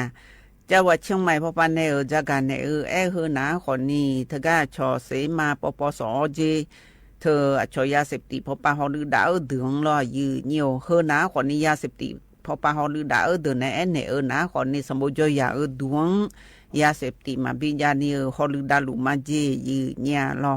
เธอยาเสพติดอยู่จีน่าลูเขาเธอบุหรี่ไฟฟ้าไงเจจังหวัดเชียงใหม่ละเฮ้ยรอก็จะกันเนี่ยเฮ้ยกันนะคนนี้นายสีว่าถ้ามีการนอนและคุงอายืนเนี่ยรองผู้ว่าราชการจังหวัดเชียงใหม่อายุเกือบแน่เธอก็เธอสมบูรณ์ยาดวงหรออากุมงาและลาสบินเนงาแน่ยืนนี้เธอก็ลาสบินเนและเธอหนาคนนี้สมบูรณ์บัวแน่อาชงเดมีฐานในบิฮอมอนยาขอมือหรอโฮเฮหมหนาคนนี้ยาเสพติดมายาเดบุหรี่ไฟฟ้ามายาโฮเฮเมเดและชนบิสิญญาพายหรอนาชาโจโฮเฮดโตเชี่ยกาเจยืนเนี่ยอันนั้นยี่ห้อเพียงเล่นะคนนี้เย่กากดูเจยศกานะคนนี้เชกาเลบิลังงานเนี่ยยืนนี่อันนั้นเธอเฮกาบินเนี่ยนะอยู่หัวอยู่พะห้องอายุจิมานาจินุหัวหัวเฮมนะคนนี้ยาเสพติดมายาและแม่และบินเนี่ยนะคนนี้นายหัวบิจาระนั่นนายหัวมาพาบินเนี่ยงานเนี่ยยืนนี่เธอมีเนี่ยยี่ห้อยาเดินนะคนนี้หัวเฮเย่กากดูเจยืนเนี่ยเธอบอกอย่าบอกจังงานสารกลางจังหวัดเชียงใหม่ละฮืออันน่ะยุชปูบอกจะเธอหนาคนนี้เธอสมบูรณ์อย่ายุ่มโตนี่ยาตาสิเชกากดูล่างยืเนี่ยล่างในบอกจะเธอหนาคนนี้กติงายมืออีสันนี่ดัมเบลตีนี่ตีสมตีแล้วตัวรู้อยากเชื่อดงดัมเบลตีหนาคนนี้เธอก็ชอเธออีสันนี่มึงและชัดจุญญาเธอหนาคนนี้กูกากดูเจอันน่ะใจก็คาเลนะคนนี้วิชิสมกากดูเจน่าใจดาวติงโจน่าเย่ชิญิงกาเจยืเนี่ยเธอมีในยูชับปัวดูโคโลยาบอกจะนะคนนี้รอเจมาเหมือนโคโลฮอลือดาวในโฮเฮียงไอตัวโลจงกันในนะคนนี้ยาเสพติดก็ก็คนนี้รออยู่หังยาเดืองมามือเมียมาบิจามบิดอและเที่ยงาแล้วรอบุหรี่ไฟฟ้าเธอแบิดอและเที่ยงาแล้วรอเธอมีแน่โฮเฮโฮปานาคนนี้เขาขาเขาลือได้เจแล้วตัวรู้ง่ายยีเนี่ยบุหรี่ไฟฟ้าเธอนะคนนี้อาสัวเยอะแน่อาสัวบิยาวแน่นะคนนี้รอยังพอบังเจแล้วตัวรู้ง่ายนาคนในนะคนนี้โฮเฮโยกานาลูสมบูรณ์ยามบุหรี่ไฟฟ้าเธอมันบิดอจอพายอยู่ขาเขาลือได้เจน่าสาธารณสุขจังหวัดเชียงใหม่พอปานในจักรเนี่ยคนนี้พังยาตากุเชสีหวงนารอยีเนียวก็เจอเลยนะคนนี้สมบูรณ์ยาเธอเดอโฮเฮียงสมบูรณ์นะบุหรี่ไฟฟ้าเธอโตและยาสีญานะคนนี้ที่พาเย่ยาเย่ชื่อว่างจีเนี่ยที่ยางังที่กับยองนี้ที่กับเจนี่ดองจีแล้วตัวรู้งะเธอบัดาบ้าอยู่ว่านาลูอยู่ข้ายังได้จีโฮเฮปปาโจเดอคู่สัวกุมเลี้ยวเนี่ยยาบุหรี่ไฟฟ้าบีดอนาลอยยืเนียวคู่อยู่บนได้เจยืเนี่ยหน้า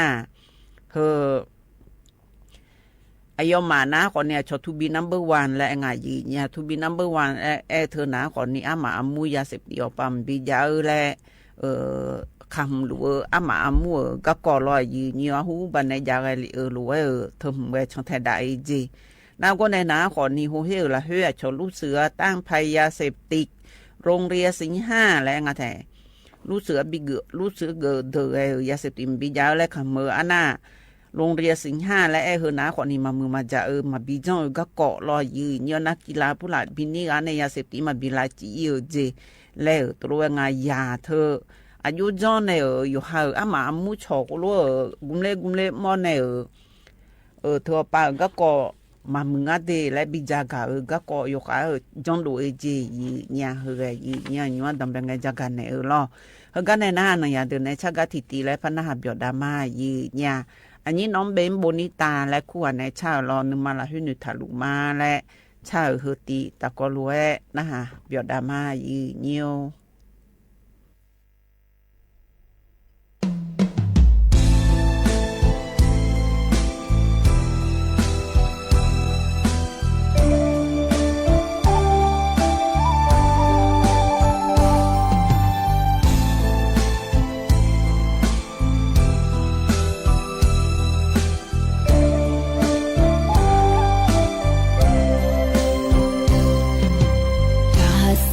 le koninga ganya le ma edu tsinya yami apu nga hatia ganya le mangedu sanya kama phule mole kho nga mangedu tsinya nonga badane nga anu mahaya nusha bagabaya pohoninga no nga antika monya ahado sinya maluno nga no ang hanay ka numatsonya nga no ang ka masinya nyelono ngane ka dole no bati te zomonya ngane ka phihone yijinge kai kamale ne ma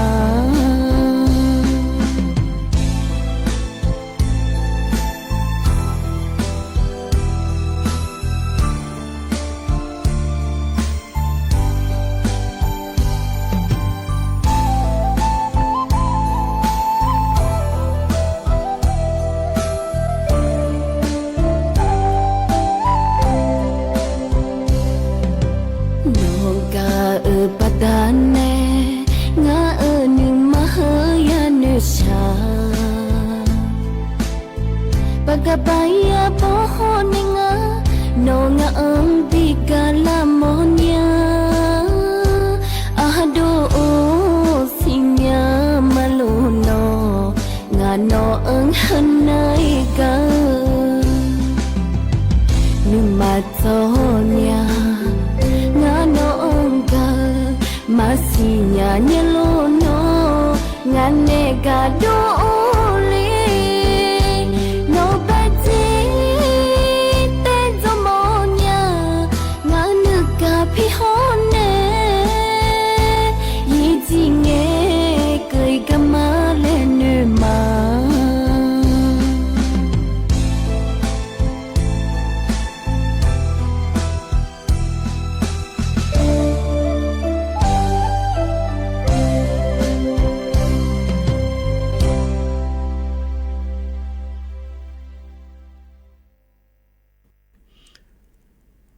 nó nhà từ này cha ghé nhà nó hạt biểu du lò gì nhiều hơn cái này nó có phát ra cả đàn này nhà gì nhà họ có du ná khỏi ní lo gì nhiều anh phải chiang đào nè ra cả liệu các con anh thì anh phải chiang đào là hơi ná khỏi ní thơ mi già đổ thơ ná khỏi ní lo gì nhiều cho nó thi dục phóng na lù cho được ta có lỗ cung lứa này ya làm mi lù ngà gì nhà thơ mi nè thơ ca anh phải chân đau mi già đổ này làm mi ở lại thơ ná lo gì nhiều quá thì chênh anh nong này ra cả này ở ngà gì nhiều thơ ca mi già đổ lá này ya làm mi ở thơ ná khỏi ní thơ ca bà thơ tam bồn bình khống đó tàu chiếc của lên này ya làm mi lệ gì nhà lo nhúng na nhúng nhà ga lo gì nhiều mi già phải phò đổ lại thiệt mai anh phơi sáng cam phe pa lô lại lo gì nhiều cô lô đổ mi già là mi lụng na nhúng ra cái này ở hơn ná khỏi ní thà ga tam bộ bình khống lo anh phơi chân đào cho chiều mai là hư đổ nga gì nhà thà ga tam bộ bình khống năm mùaที่13dê anh phơi chân đào lo gì nhiều thơ mi già đổ thơ ná khỏi ní ya la mi dơ mà lại ngà tổ tổ chiếc ngà rai cả đủ bùi yong ngà dê đề yu nhiều đề อันน่ะเธอปานาขอเนี่ยอายุเว้เนี่ยบดช่างมีจามันบิดูล่าแลอยู่กับข้าช่างไทยดาลุมันจีอยู่เพียวนาลุอาสู้มีจาคือมอนาขอนี่ล้อยืนิ้วอยู่บังงานเนี่ยยืนิ้วบีผู้หลายย่อยสุขดาลุงานเดีอยู่ว่านาลุอยู่กับข้าจากการในล้อยืนิ้วฮอบบี้ย่อยสุขอยู่ข้ามีจาลามีเธอฮอบบี้เนี่ยจุบิทอลามีงายืเนี่ยอันน่ะใจที่ก็ว่าดูนะล้อยืนิ้วก็ดันโนจังหวัดเชียงใหม่พอปานาขอนี่ล้ออะกกายจุกกามาญานาขอนี่จุกกาและบีเกมาและดันโนตำรวจภาค5ปปดูแน่ฮอลือดาลุงะฮึกะเจอลินาขอนี่มีนอนจอขอมือล้อยืเนี่ยชอแก้วัยรุ่นและงายืเนี่ยอย่างกูบอกมากุมแล้วแน่อามามุกุมแล้วแน่เจมามือจุมันบีจูแล้วฮึจีจังแล้วอยากการไม่รอช่วยอย่ามีเช่นในจอแสงอะไรยืเนี่ยเธอมีในตัวรัวและเปลี่ยนละนะขอนี้ตัวเด็กช่วงหาเดินนึกจงมายาเมียอยากกูยย่องอะไรมาลับเพิ่งอาจียืเนี่ยขณะยุชาปูเธอกันตำรวจภาค5ปปเธออามามุเธอเดินในช่วยยังจอแสแล้วเนี่ยยาเหนียวเธอหนาขอนี้ยดึงมาเหนียวข้องอาจีเนี่ยเธอมีในเธอปากดันหนูเธอเดินเลยยมมึงง่าแล้วตัวรัวจากการในง่ายเนี่ยข้าหน้ายุ้มทกาผู้บัญชาการตำรวจภาค5ปปล้อยืเนียวดันโนภาค5ไปคือเกลือเดินในนะขอนี่โยกันนาลุโยคาฮอลือดาแล้วคือกางาช่วยยามามูเลี้ยวในจอในเธอยิบาผู้ละดอจอละเธอมีแช่มีเบอร์หังเงือชอวุและงาเถเธอละเบอร์ผู้ละรู้เล่มเสียของยางานในยืนี่ตัวรู้ไว้มอนาขอเนี่ยเขาเข้ามาฮอลือดาในล้อยืเนี่ยอยู่ในฮอลือดาญาแหละอยู่ข้างฮอลือดาจีอาสู้งานอะไรตัวเวเลยยาเหนียเสียนะอีกข้องกันนี่เลี้ยวเนี่ยเธอก็ก่ออยู่งานอะไรบิชอชิวจียืเนี่ยมันแต่อยู่ก็ตอนนี้เลยก็เนี่ยฮอลือจีเลี้ยวตัวเวงจีมีในแรงเงินนะขอนี่ที่เดือนนะขอนี่ชอบผู้ปกครองเดือดรอมาดาเดือรอเธอก็อย่างฮอลือดาเดือมาสิญญาจียาตัวลูกเยอะเลยรอเธอมีในอยู่จีมานะไงอยู่หาตัวลูกเฮือเดียวลูกอันเลี้ยในตัวลูกจังเดียแล้วในอีกคนเล็กในฮอลือนามาดาเดือตันนุบมาตะกลูกเลี้ยในยาเธอตัวลูกเยอะเดือก็มายอมมือคอมบิชันยานีจีแล้วตัวลูกงาเถอันนั้นก็ในนะขอนี่เธอ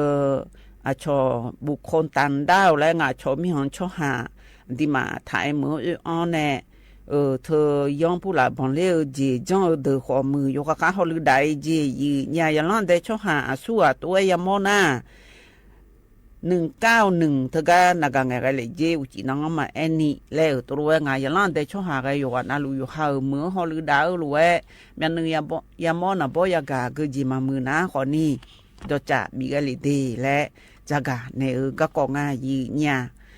อันน่าใจที่ก็ดูนะล้อยืเนียวทกาอำเภอหันดูจังหวัดเชียงใหม่ละเฮ้ยตัวเด็กก็ก่อปียาจีแล้วตัวงานเฮนะก่อนนี้อันนำไปดามันจีคันนี้สอยืเนียวเดเธอนะก่อนนี้อชอปอยหลวงและงานยืเนี่ยไปสุญญดักหมอเธอก็ไปสุญญยาเธอจะทนลองรับยอละโมอย่างนั้นได้ชอหาไม่ยอมดูก่อนเนี่ยอันเลยยาเยอะดูก่อนนี้เยอะเลยยาเฮ้ยรับยอยาล้อยืเนียวดอชาลาชอหาไงเธอบีชาลามาเจวัติเชนีบาลาสีเฮเสียงน่ารอคันนี้2อันเนี่ยยืนี่ดอชาลาเดินนะขอนี่เธอที่มาที่มูและพญายมินอาจจะง่ายยืเนี่ยรอเธอก็วัติเชนีในวัติเชโกกนีเดยืเนี่ยเธอก็นะขอนี่ว่าพระธาตุเจดีย์ว่าพระธาตุเจดีย์สีเมืองโปนและงาแถอำเภอหานโดจังหวัดเชียงใหม่ละเฮ้เธอหนาขอนี่ไปซื้อยุ่งเธอหน้าชดเดือดเลยยุ่งยากเลยยืเนี่ยอียุ่งเธอก็โจยดึงมามืองานแล้วชมยังอยากที่มายืเนี่ยเธอไม่แน่เธอก็รับยอมมาเจยืเนี่ยสุ่มในโจรอยผิวเลยโจไปซื้อยุ่งยืเนี่ยย้อนหัวมืองานที่มันเลยหัวสีที่นอนเลยมาเลยหนุ่ยโจมาไปซื้อยุ่งหัวมันรอยืเนี่ยเฮ้ยืเนียวตีกันดวงจากกันแหน่หลอกกันในนั้นอย่างเดินในชักกะทิตีแลพนักหาเบียดดามายืเนียวอันนี้บางไกในชาหรอยังมีอาบุสุ่ม สมเชขอลาเอกาหมอเล่ญาเล่และชาฮตีตะกลุนหาเบียดามายีเนี่ย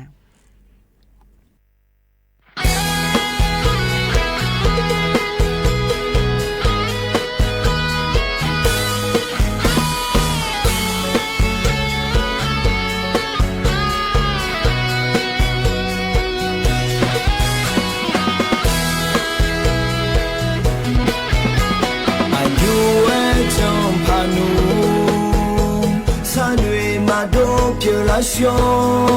从前没这般我家一年，中年马上呀，长年马苦年，天内呀莫得咖喱香。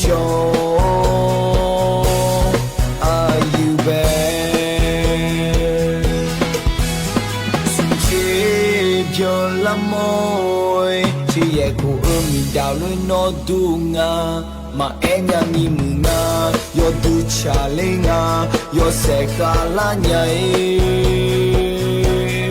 ayu chân yo yo ma ngơ de mai su ji nga ma su nhai nhai ti ti mai mù nga sa yo la nhai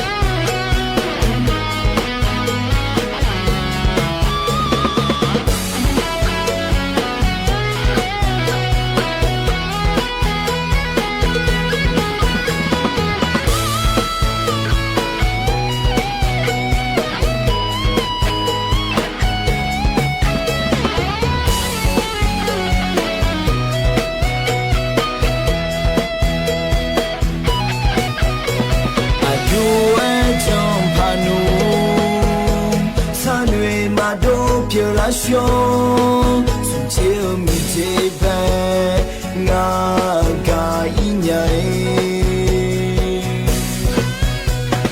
trong nghe mà xa nhà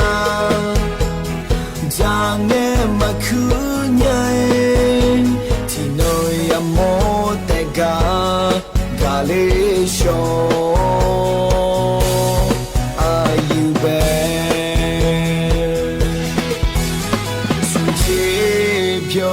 môi chỉ è của mi đào lối nó tu nga mà em nhà mi mù nga yo tu cha le nga yo se kha la nhai ayu chân yo yo ma ngơ de mai su ji nga ma su nhai nhai ti ti mai mù nga sa yo la nhảy sừng chế giờ làm môi mi chế có duyên mà ba mò na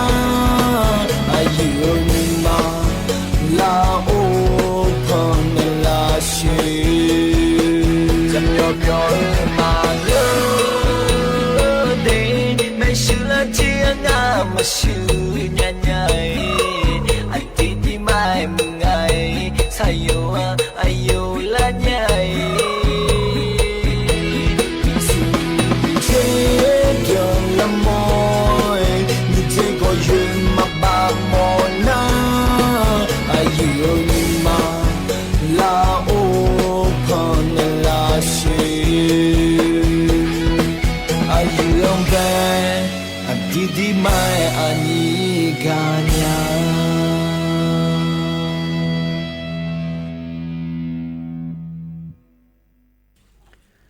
ยันน่าเบียวดูหล่อยืนเยียวกันในนาใจที่ก็ดูแลพระเจ้ากันได้การด้านในหน้ายืนเนี่ยมินองรอมินองว่าที่เชนาขอนี้ถ้าการบอกจังอาชคณะรัฐมนตรีบอกมาล้อผิวบาทบีพอปลาล้ออย่างล้อนแต่ช่วงหางผิวบาทชมบ้าพอปลาเดือล้อใน เธอในพิชัยและคู่เฮือรอเฮาเธอชอเธอกาในจุฬาพันธ์อมวิวัฒน์และคู่เฮือแกเธอหนาขอเนี่ยชกกระทรวงการคลังพอปาลอพอลือดาผิวบาพอปาพอลือดาอามาอามุงอ่ะน่าโยมันปอจากานาลุลุยจ้อยดีและจากกันในงะเฮก็จากกันในเฮหนาขอนี่สมตีอะดูยาบอใจเจอะดองเบตีหนาขอนี่อายุอะก็จิก็มอแน่ยองจะรอยื้อชกกระตุ้นเศรษฐกิจและงาแท้บีมือดาราพังงาและรออันน่ะนี่ตีอะดูเลยและเงินหนาขอนี่อะชอผิวบาทดิจิตอลวอลเล็ตและงาแท้เฟส3และเธอบีและรออันนั้นก็แน่หนาขอนี่ใจผิวบามายายาเดนากามายุมยาเดโลทะเบียบิเกและบอใจเจยุชปูบอจาในจากกันในเฮนาขอนี่อิยุมเฟส3และเฮนารออดัมเบเขาจิสมปูบิเลเฮนาอดัมเบไงจ้าเธออย่าบ่มังอาหูเชกูหัวแน่นี่เชหูเดืองจะไม่บินในเจแล้วตัวงายืเนี่ยเฮนารอจิมิในและเงินนาขอนี่เธออย่าบ่มาขอนี่รอยืเนียวเธอก็อยู่หาสมบูรณ์จงไงอยู่มือเฮหลัวเมียรอยืเนียวนาคนในนาขอนี่เธอกันชะปูบีเธอนาลอดโตนี่ลามสีแซกะดูงาเจสมุจยาเธอนาลอเชโกหัวในนี่เชหูกนี่นาลอยืเนียวน่าเธอผิวบ่าวไปเลยนาขอนี่แกเฮเดิมบีแกมโลทำมาเจแล้วตัวงายืเนียวน่าเฮก็อย่าบ่มาโลบินแน่ๆจะไม่บีอยู่มือและเฮนาขอนี่อย่าสินึกงเธอก็คือเข้าไปในอยู่มือเธอก็ผิวบ่าวในอยู่หมอแน่จอสีเกญานีและจากการในง่ายยืเนี่ยยมจีก็ที่จื้อจากการในยมยาก็ไม่ยืเนียวกันในน่าชิกุกาและบินหัดามายืเนี่ยก็ยมจีดูชิบิกุและมถานะขอนี่พิบุษอเธอก็จบค้างจ่อพิบุษอและคู่ในชิกุกาตะกอลนะเบียดามายืเนี่ย也牛都拍个么就买搞过来也你得买嘞，你要卡起卡买嘞，我你铺我你是这个也一个那种个样个，那个那看是嘞，是个你嘛这里你，个人是要当比啥买嘞，嘛那个人你叫这个你，皮别车嘞库。铺上面呢，皮别车卡着呢，我们这里面皮别车嘞库啦，嘛在上面皮不少嘞嘛。也汽车嘛边提过样诶，你迄搭车过啊，过那卡啦提过，佢诶，呢到头到大比大到西比车咧，啊西比可尼，第二年那第二咧，哎哟呀，莫里吉里可尼，也是从讲走路的，你那呀的伊，西可尼到大比大呀莫咪呢，拍妈咪有啊，不啊里有啊，那嘛差到那行坡。他呢，有的呢，搞过来也你的哦，他下马了，我隔壁都那有啊，那呀那下面，嘛参加了嘞，伊嘛你可是提啥个嘛怕参加，是我家一个呢都头头，了嘿那可是提啥嘛啥个，都可以那行啊了也牛，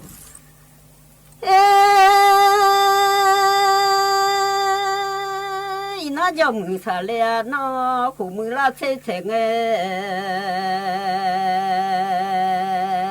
那门下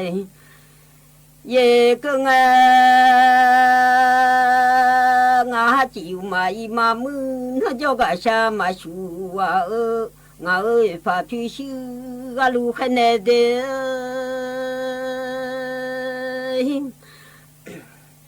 我嘛脾气那个，还得俺那去妈妈卡子，都个啦我接妈妈都来俺的，咱们也不啊修体啊，咱们也不啊我铺啊我，咱们那票嘛。么什么นอเทมากาชากาเลงจะมีอาบุนอญาจอดูตอโดเลง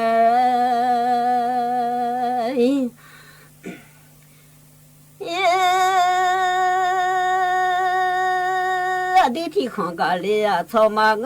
ที่รอดูกาเลอาซามังเงลง你爱借来提个马走，你爱不落提个马去应当草铺嘞哎，都会从拉米呀，上铺嘞哎，你呀拉拉儿呀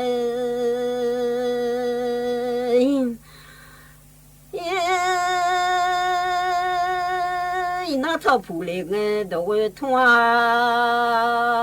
草帕草卡罗哎，那拉伢马西伢嘞草卡，上帕马西伢嘞，后来别拉伢，我哈马西拉会被米苏草来女老伢哎。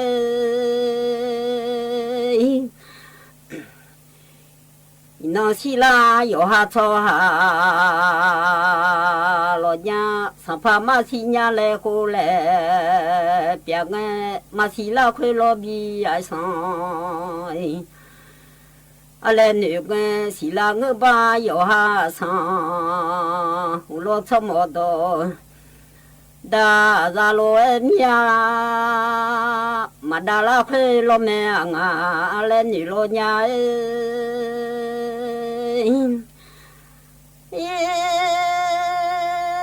da la nge ba yo ha nga sha lo nya ina cho pu le nge do we thwa ni nge ma ga za ba thế lo cứ ba chuẩn bị khó chơi theo mà du lịch nhà đi cũng là ba theo du lo nhà nhưng ngày mà là ba phiếu nhà ba có ra phiếu xe mà du lịch nhà nhưng ngày hôm là ba phiếu rồi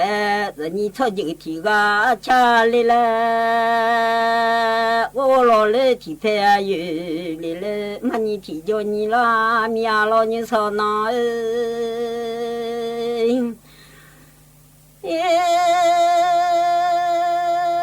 mà ni cho cho tôi ra du la lo ho mía ta ni thì cho ni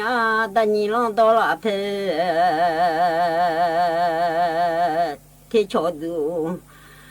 là nhà u đông nhà như so thì nó là gà cho mưa như so thì già u mưa là thế thế nghe nông mưa xa ye cơ nghe du cứ lão che mà mưa là mía bu nó nhà cho đủ đó đâu lẽ nghe ngã để bà ta mà nó khó siêu mía để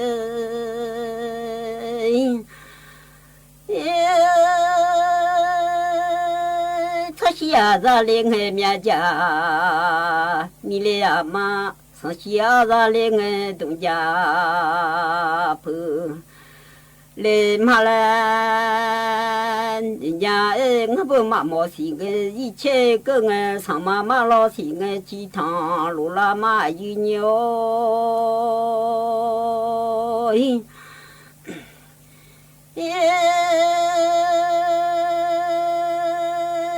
mi ra si thế mà bien thì khổ yang ya mi abu nó nhà cho đủ đó là mi cứ nhung mà xiong rồi xong qua gì mà giờ không mà mong gì mà giờ thì to này xong qua phía sau giờ không mà nghe phía sau mà ra thì nghe thì phiao ngồi phá phiêu siêu ga lu khai nè nó phiao nó ya mò lăng ngà bưu du có na lo im ya nó thế nó ya ga là nghe mà ngơ ba có 乌草罗伊米呀，人米呀不啊修提啊，人米呀不啊我啊普啊我的，耶，人米呀不陪你个，不操场上陪你耶。人家吵架你个提个，不吵上了你，也提也罗外面了，什么米啦嘛是他们陪个不伢来的，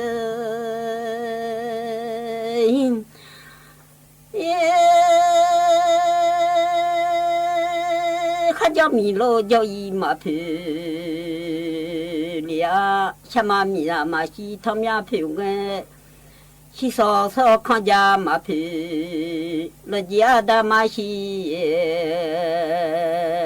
他牛陪个，是少有时间，嘛陪你个啦，那有一眼到通嘛错，这个一眼咋咋嘛这里看看俺的吧，嘛那看嘛是伢来都里嘛，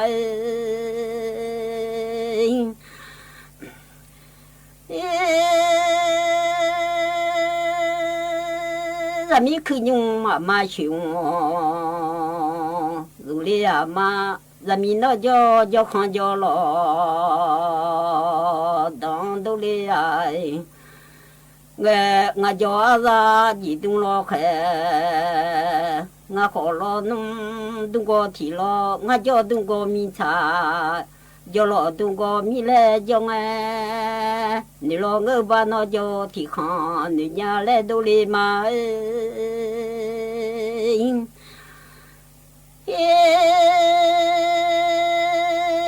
到派上走弄啊，如果米来种哎，我都出走那叫个小伢一来的，有了如果米来用哎，马老那叫米来，马伢来出马快把叫哎女那叫个哥伢来都来了。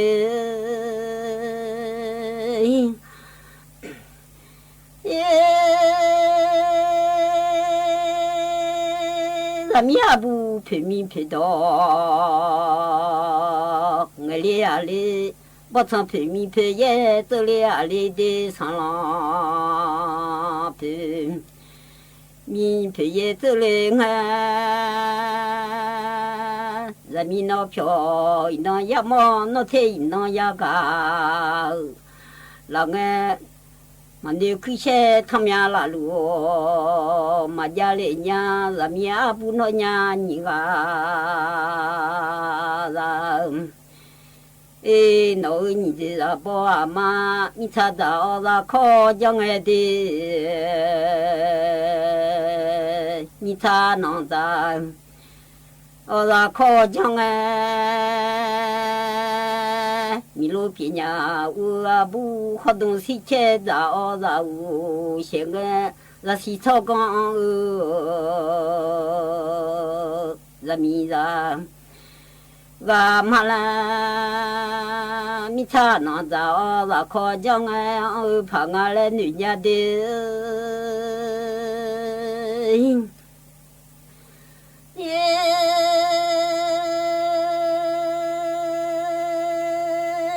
嘛那有大家哩，从天我伢把穷么，若是草岗早已嘛来我好俺的，嘛那有海个哩从汤家个阿个么穷到。为到早已嘛啦，嘛那有大家哩从天我哎，我啊哎，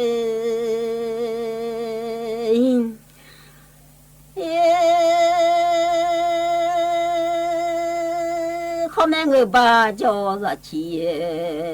都是在嘛里看我买几去，叫那，苦不你看看啦。后面叫了几叫手你啷看的是做个米那瓦包，不当呀当将啊，手脚咱苗苗那个的，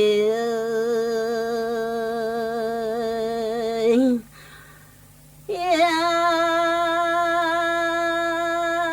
嘛那提苗苗出那苦楚，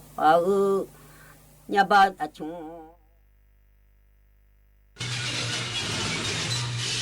สถานีวิทยุกระจายเสียงแห่งประเทศไทยและเครือข่ายทั่วประเทศเสนอข่าวต้นชั่วโมง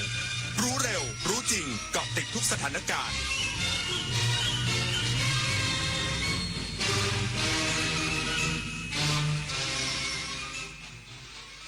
รับฟังข่าวต้นชั่วโมง 22 นาฬิกากับอานนท์ นันตสุคนครับกรมการค้าภายในประสานผู้ประกอบการรับซื้อพริกสดจากเกษตรกรในพื้นที่จังหวัดน่านบรรเทาปัญหาผลผลิตล้นตลาดอีกสักครู่ก็มาติดตามรายละเอียดครับ28 มีนาคมนี้ห้ามพลาดถนนดนตรีไลฟ์พบกับสหายพันตางาคารวานชูช่องงามในนามศิลปินพร้อมศิลปินร่วมทางสายศิลปะอาจารย์สราวุธดวงจำปาศิลปินแห่งชาติสาขาทัศนศิลป์ชมฟรีตั้งแต่เวลา 18 นาฬิกาเป็นต้นไปณห้องออดิทอเรียมอาคารศูนย์ปฏิบัติการสถานีวิทยุกระจายเสียงแห่งประเทศไทย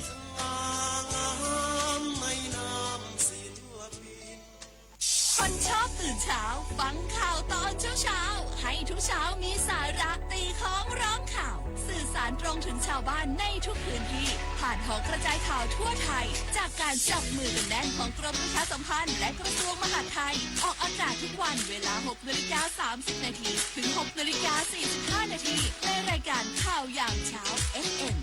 92.5 เมกะเฮิรตซ์ทางสถานีวิทยุกระจายเสียงแห่งประเทศไทยและเครือข่ายทั่วประเทศพายุรุนแรงคลื่นความร้อนน้ำท่วมฉับพลันสภาพอากาศสุดขั้วกำลังทวีความรุนแรงขึ้นอย่าชะล่าใจกับภัยธรรมชาติที่คาดเดาไม่ได้แต่เราสามารถช่วยกันชะลอสภาพอากาศสุดขั้วด้วยการลดการใช้พลังงานหันมาใช้ขนส่งสาธารณะและพลังงานสะอาดทิ้งเศษอาหารให้น้อยที่สุดมาช่วยกันลดคาร์บอนฟุตพริ้นท์เพราะทุกการกระทำเล็กๆของเราล้วนเป็นก้าวที่ยิ่งใหญ่ในการปกป้องโลกใบนี้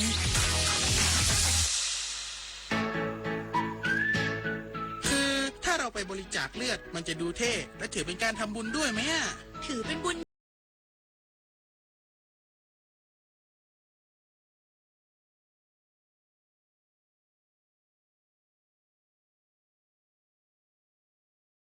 นอนหลับให้เพียงพอก่อนไหมล่ะได้เลยงั้นเจอกันที่ศูนย์บริการโลหิตแห่งชาติสภากาชาติไทยนะบริจาคโลหิตมั่นใจปลอดภัย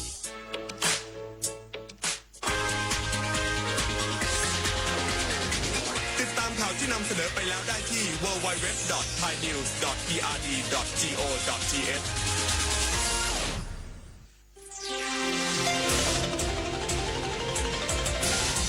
วิทยุแห่งประเทศไทยให้ความรู้กู้ความสุขต่อไปนี้ขอเชิญท่านฟังรายการเพื่อนฝันดำเนินรายการโดยจารุลิน มุสิกพงศ์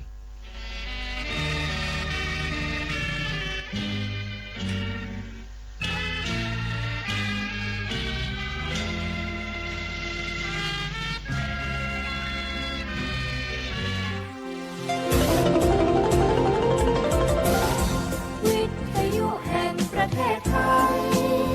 ให้ความรู้กู้ความสุข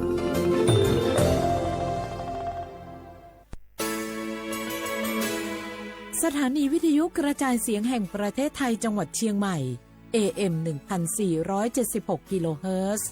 สถานีวิทยุภาคภาษาชาติพันธุ์แห่งเดียวในประเทศไทยที่มีความทันสมัยเชื่อถือได้สร้างอัตลักษณ์กลุ่มชาติพันธุ์สู่สากล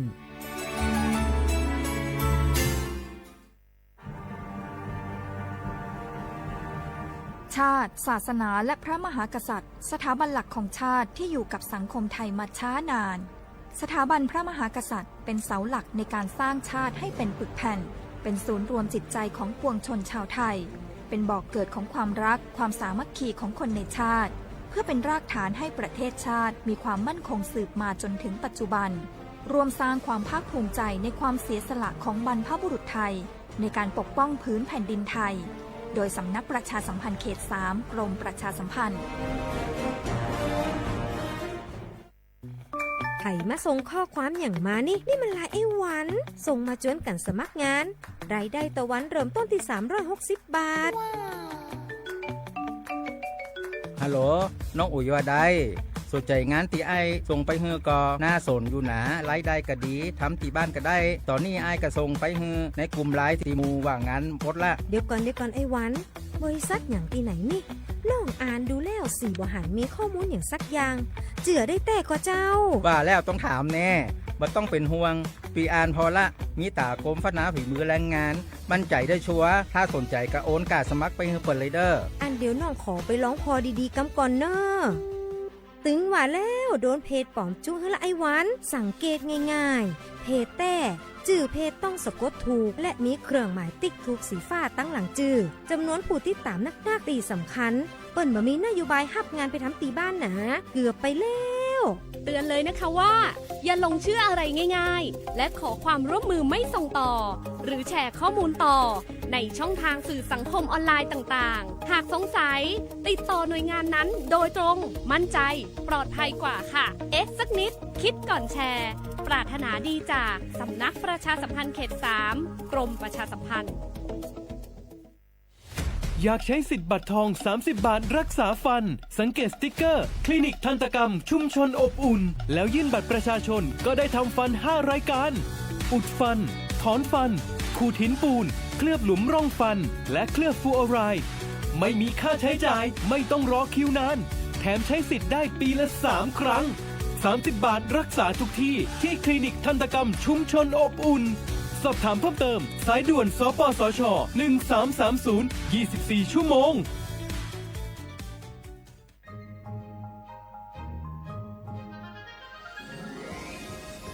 Explore bustling markets adorned with the hues of traditional Lana textiles, each piece weaving stories passed down through generations. The Lana creative economy is a living museum, breathing new life into ancient practices. From Yipeng or Loi Krathong Festival to Pi Mai Mueang or Songkran Festival, the Lana creative economy thrives in joyous celebrations, honoring the region's unique identity. It's not just commerce, it's a cultural celebration. Support local artists, cherish tradition, and be part of the Lana creative economy, where every creation is a tribute to the rich cultural mosaic of northern Thailand. Join the celebrations, support local artists, embrace tradition, and be part of the Lana creative economy, where the past meet the present, and creativity knows no bounds.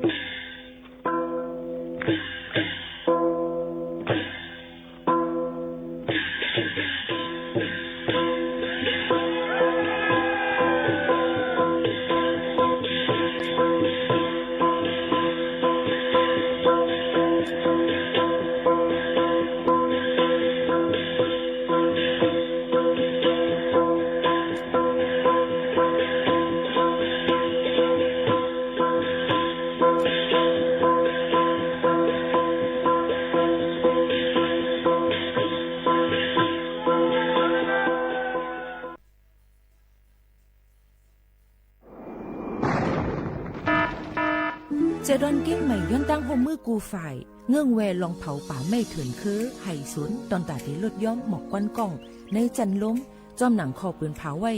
หนังฮือเตกุ้มทิ้งลองเผาในหลายๆพื้นที่โดยอ่ำปันเผาสังเสอิดตาที่เฮ็ดเฮาจันล้มอ่ำมิกหมอกควันกล้องควันโม PM 2.5 เตเอาเนื้อวันที่1เดือน1 2สิงหาปากปลาย68ต่อถึงวันที่15เดือน5 2สิงหาปากปลาย68สั่งว่าหลูไลเผาในจึงเตไลลงเส้นหมายย้อนขว้างดีแอปพลิเคชันไฟล์ดีเลยอยู่ค่ะสั่งป่นเป็นเดญ่าตามตบคอกและไม่ตามเงินอ่ำป่น2หิงหาปากวัดอ่ำนั้นตั้ง2อัน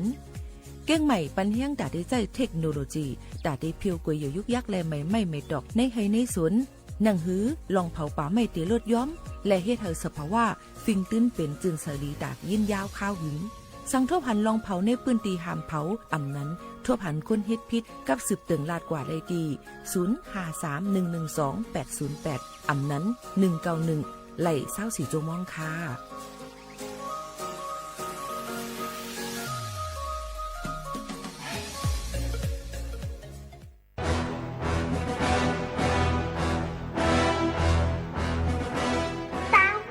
อ่อนหนึ่งโอ้ยก็อย่าไปทางมันเตือนตั้งหูสั่งบะลีได้เก็บความไหวในใจเฮามือหนังปลูกเขาต่อเม็ดของลิ้นอ่อนเก็บต้อมกำอิดต่อป้อโปตั้งไหลรอนปลูกมือหนังยันนำหลายเม็ดเก็บห้องไหวอันเดือมไว้ต่อป้อเต็มนั่นขายเย้าพี่น้องเขาให้หมอเห็นหูป้ายหูปัญญากว่าร้อยเสกรรมคณะ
เหมือซุงค่ะเหมือซุงพี่น้องพุงยินถ่อมเสียงได้ตั้งเสียงกูก็กูก้นค่ะทบกันที่ห้องปล่อยเสียงเก้งใหม่ AM 147 kHz อยู่เป็นอ้วยก็อ้วยเซปอแม่พี่น้องเขาเนี่ยค่ะอองตี49เซนตั้งประชาสัมพันธ์จังการเว้งเก้งใหม่50100หมายโฟนกับสืบ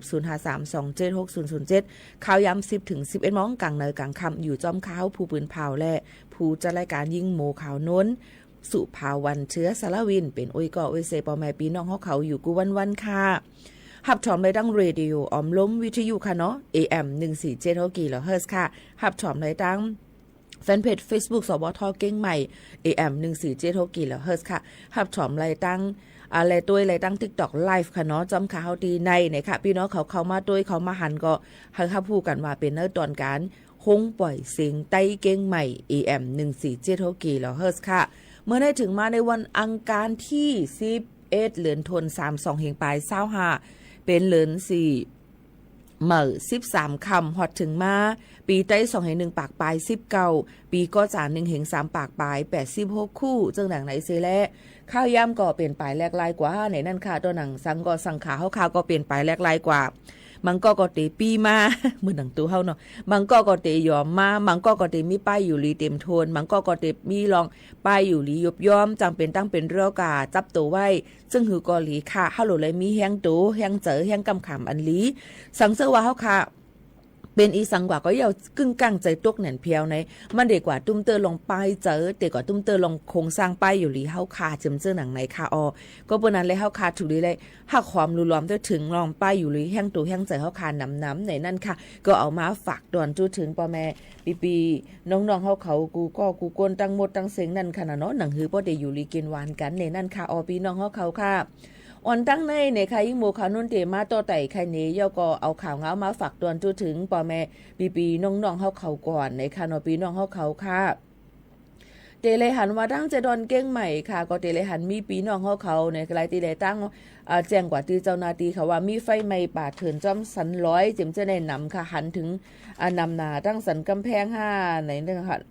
เจ้าหนังไหนค่ะเนาะแล้วเกี่ยวก็หลายๆตีหลายๆตั้งเจ้าหนังไหนค่ะเนาะก็เปิ้นนั้นเลยลองตั้งเจ้าไหนก็เจ้าหน้าที่เปิ้นก็เข้ากว่ากดแจ้งกดทัดแล้วก็ฟังกันไว้อย่าไปปันเผาเจ้าหนังไหนค่ะพี่น้องเขาค่ะมาฝากตอนถึงพ่อแม่ปีน้องๆเขาเจ้าหนังไหนค่ะเนาะยก็มาตัวแทงในนั่นค่ะเกี่ยวก็ไปลองอยู่ลองสร้างกินเศร้าเจ้าหนังไหนค่ะเนาะในวันที่11ในนั่นค่ะพี่น้องเขาค่ะก็เตเลยหันว่าเนี่ยการน้ำมันลดยอมลงมาอีกอ่อนนึงนะคะอันเป็นลดยอมลงมาดีเซลนั่นได้ก็ลดยอมลงมาก้วยกาเตเป็นน้ำมันแก๊สโซฮอล์ E85 E20แก๊สโซฮอล์9591จะได้ลดยอมลงมาค่ะเนาะอันเป็น E85 ลดยอมลงมาในไปถึงวัตต์ค่ะเนาะ 0.40 สตางค์หรือเจ้าหนังก็30สตางค์เจ้าหนังไหนค่ะลดยอมลงมาก็อิดหวานก้วยค่ะเนาะว่าขึ้นน้ำเต้นน้ำว่าซึ่งคือกอลีค่ะหรืออะไรหมออยู่หมอกินกันกว่าแป้งกินแป้งเจอกันกว่าย่อขายย่ำพองจะเหลวในค่ะนะฝากฟังไว้ปันปอมแม่ปีน้องๆเขาเจ้าหนังไหนค่ะสืบนั่นมาเดี๋ยวมาด้วยแทงเกี่ยวกับลุยลองเฮามาด้วยแทงในนั่นค่ะพี่น้องเขาว่าเงินหมื่นโครงการดิจิทัลเงินหมื่นค่ะเนาะพี่น้องเขาค่ะดิจิทัลเงิน 10,000 นั่นนะคะตั้งเมืองจึงไทยจ้าเจออันเป็นกวนวิวัฒน์ไทยสัก16ขึ้นเนื้อนั่นเลยค่ะนี่เป็นเฟส3เดียวค่ะเนาะเป็นเฟส3เดี่ยวในนั่นค่ะก็จะมีแทงในนั้นค่ะหัวได้ไล่ไล่ในนั่นค่ะเนาะพี่น้องเขาค่ะหันมุมมองไว้ว่าเพราะว่าเลยขึ้นเป็นจอมพ่องหลวงว่าเดไลเนี่ยค่ะเนาะว่าเดไลกำเร็วเดี๋ยวถึงย่ำพ่องแต่เร็วก็ปักปึงมันว่ามันนำเนี่ยค่ะก็มาหลูเป็นก้นอันมีเงินจ่ายว่าก็มาหลูเป็นก้นตุกคิดตาว่าก็มาหลูเป็นก้นจังนั้นจังไหนว่าเอาก็มาก็กระลาดโกโลกับแปรแล้วเขาคัดจังไหนนะคะเนาะเปิ้นก็มอเนี่ยล็อกไล่ลิงเรียนลงเปิ้นได้เนี่ยค่ะเนาะนั่นเนี่ยค่ะพี่น้องเขาที่รู้ก้นการเรียนการเมืองก่อนด้วยนะก้นเรียนการเมืองเปิ้นยังบ่ล็อกลิ้นแรงเพราะฉะนั้นเดี๋ยวก็ก้นเฮาค่ะในค่ะสังเจอว่าเฮ็ดจอมขอความอันมันแก่นอันวัดไว้นั่นเนี่ยเปิ้นก็ที่มีลองยุ่มย้ำในนั่นค่ะเนาะลองตั้งจังไหนก็เฮาก็เหมือนกันเนี่ยค่ะเดี๋ยวก็จ้าเจินเฮาค่ะเจ้าในกำนำก็ได้มีเกี่ยวกับไปลองก้นหาการปันกัน5อันหาการปันกันอันเตก็มีก้นหยอกแลนเอาเงินให้กินกะโหมันเจ็มเจ้าในก็มีเอาก้นกับปล่อยปืนปล่อยเป็ดเจ็มเจ้าในก็มีก็เปิ้นนั้นได้หันหน้าหันเซออย่าไปลาลียุ่มเจอเพอเสปอกค่ะเนาะย้อนฝากฟังไว้ปันพ่อแม่พี่ๆน้องๆเขากูก็กูก้นจังหนังไหนเยาค่ะพี่น้องเขาค่ะสืบลือเฮือใจถ่อมด้วยเพียงกว่ามันหูถูกใจกัน1โหก่อนก็มาจ่องขึ้นมาอุบโอกันแท่งปันตื้อตั้งให้พี่น้องเขาต้องทำกันเข้ามาเลยที่คัดเจออ่านข้อความอันพี่น้องเขาตรงตักกันเข้ามากูก่อนนี่ค่ะเนาะหรือใจถ่อมได้เพียงกว่าเมื่อไกมีคนย้อนเพียงกว่ามาว่า ย้อนเพลงความอันรีถอมความอกฮักก็อะไรป้ออกอำฮักในปองมาไปยามมีตั้งฮักว่ะพี่น้องเขาค่ะอกฮักในก็ยองอะไรมันเป็นลองต่างมันแนวไหนป้อมีเพิ่มยามอกฮักปองมาไปยามมีตั้งฮักในเขาอ่ะอกฮักยาวในก็เฮาก็ได้มีลองแก่นแข็งกว่าแทงตั้งนานนั่นขนาดไหนฮักเนี่ยฮักก้นมีเจ้าของในค่ะ10นิ้วถอมได้เพลงความหัวในค่ะ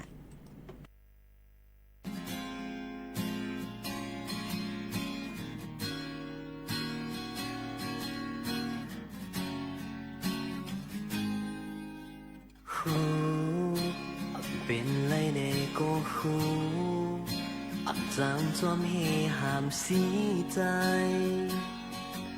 เมื่อทบตั้งใหม่ตัวอับลามไล่สายตาไหมหมดจอมมาเป็นตอดในใจเมื่อยามเจิมไหนได้ทิ้งใจไว้คงหยาบกวยต่างหากอันมีไว้อ่านตีไข่หมอกลาดไหมหยาบใจไม่โปมีเจ้าของอยู่ยาวลูต่างหากอันเก็บสิมาต่อเลี้ยวเย็นเป็นเก่าตกเล่นกว่ายาวลูอยากใจกึดใจไว้ก็เลวอยู่ดีไหนลักเสไปตัวไว้ตีไกอำจางเฮ็ดคือไรฮักมีอยู่ดีไหม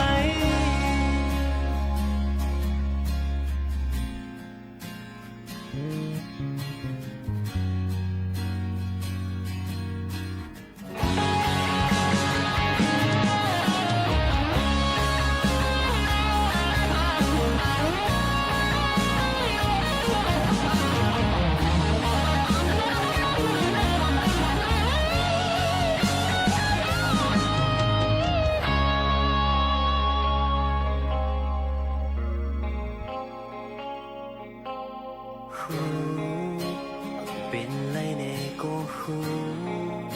อับจางจอมเฮหามสีใจเมื่อทบตั้งใหม่ตัวอับลามไล่สายตาไหมหมดจอมมาเป็นตอดในใจเมื่อยามเจอไหน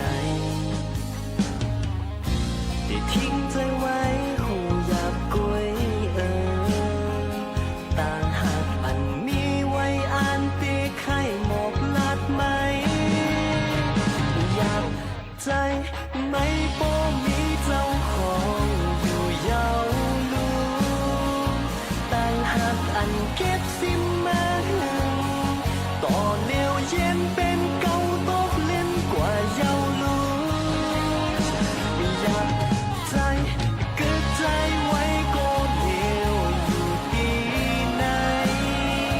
ลักเสไปตัวไว้ตีไกอำจางเฮ็ดคือไรฮักมีอยู่ดีไหมอยากใจไม่โปมีเจ้าของอยู่ยาวลูต่างหากอันเก็บสิมา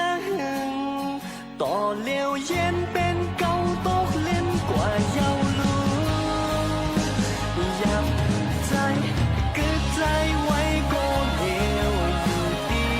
ไหนลักเสไปตัวไว้ตีไกอำจางเฮ็ดคือไรฮักมีอยู่ดีไหม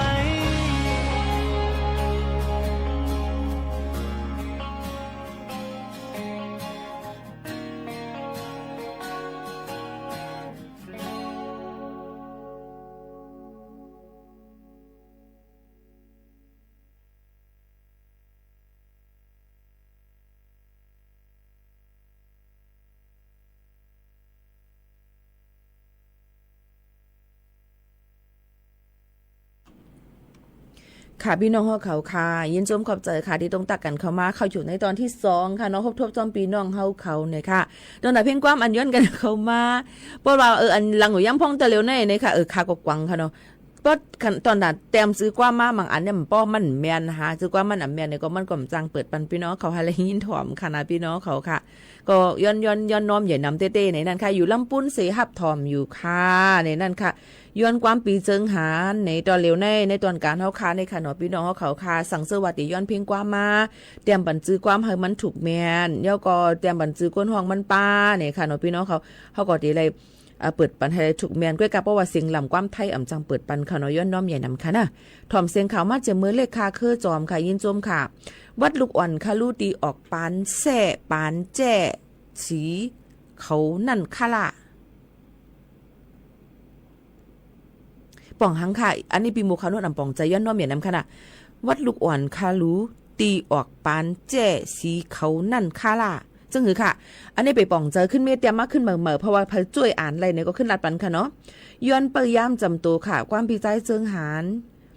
ไม่ซุ้มค่ะพี่โมคานุ่นอยู่เก้งใหม่ถ่อมอยู่ค่ะในก้างฮาวานก็ไม่ซุ้มค่ะอยู่ลำปุ้นถ่อมอยู่ค่ะยินจมค่ะไม่ซุ้มค่ะพี่โมไม่ซุ้มเหมือนกันค่ะเนาะมาฝางไหมอยู่ก็มาฝางไหมในกวังค่ะเนี่ยเนาะจึงหือค่ะเหมยสูงค่ะกวางโหนค่ะนะอยู่ๆก็มาฟังไหมเห็นไหมคะเนาะย้อนความเหมยไม่เขียวปีใจสายเหล่าเปิงค่ะผมจ้วงกูก็ค่ะเนาะที่ต้องตักกันเข้ามาเพราะว่าอ่านข้อความอ่ำตั้นขึ้นในย้อนน้อมใหญ่น้ำขนาดปีๆน้องๆเขาค่ะกำเนิดก็มาตัวแทงในนั่นค่ะเกี่ยวกับเลยลองวัดไหวพี่น้องเฮียงการยานเมืองเขานั่นในค่ะเนาะจะเจออันหมดอายุเมื่อวันที่13เดือนธันวาคมนั่นค่ะพี่น้องเขานั่นกว่าต่อว่าต่อไว้กันมันก็ถืออยู่ในคักตอนที่ต่อไว้อยู่ในนั่นค่ะให้มันเยาวโตนั่นค่ะเนาะก็เปิ้นนั่นแหละพี่น้องเขาวัดไหวพี่น้องเขาหมดอายุเมื่อแล้วจึงหือในก็พี่น้องเขาเตหูเลยเซเปิ้นในก็กว่าเฮ็ดจอมหนังคักตอนที่เปิ้นตั้มวางไว้ปันนั้นมันก็เตงายแงมแต่อยู่เมืองไทยแรงงายลมเจอค่ะเนาะโยก็ฝากฟังไว้ปันเกี่ยวกับเลยลองเหตุการณ์อำแมนตีแมนตั้งเนี่ยค่ะอยู่จ้องอำเลยอยู่จ้อมนายจ้างอันเลยลงจื้อเสียนสายหมายไว้นั่นสังว่าเจ้าหน้าที่เปิ้นลงกดจัดทัดญาด้วยเนี่ยจึงเตียงญาไม่โตตามเนี่ยค่ะมื้อตามเงินเนี่ยค่ะเนาะพี่น้องเขาลงตั้งซื่อในก็ให้อยู่ฟังกันไว้กูกวนตั้งหมดตั้งเสียงนั่นได้เป็นตื้อตั้งอันดีดอนตาบ่แม่ปีๆน้องๆเขาเต้ๆวาๆในนั่นค่ะอ๋อพี่น้องเขาค่ะเนี่ยก็เขาจะเอามาฝากไว้ปันกูกวนนั่นค่ะเนาะหนังฮือบ่ได้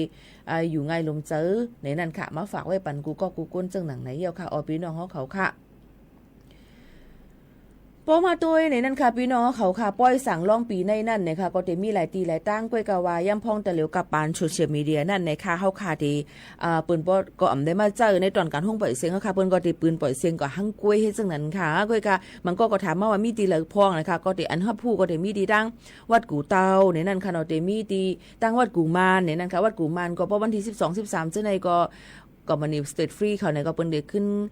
ปันตื่นล้างปันก้นอันให้เฮ็ดวัดเฮ็ดใบจิมเส้นในเปิ้นก็ดีกว่าเปี่ยวมนต้นใจก็ได้มีใจหันแรงใจลอมุนนางเสียงอ่อนนี่ค่ะเนาะก็ได้มีปีหมู่ขาวนุ่นก็เป็นผู้เกี่ยวปางที่นั่นแล้ววันที่13นะคะพี่น้องเขาก็กว่า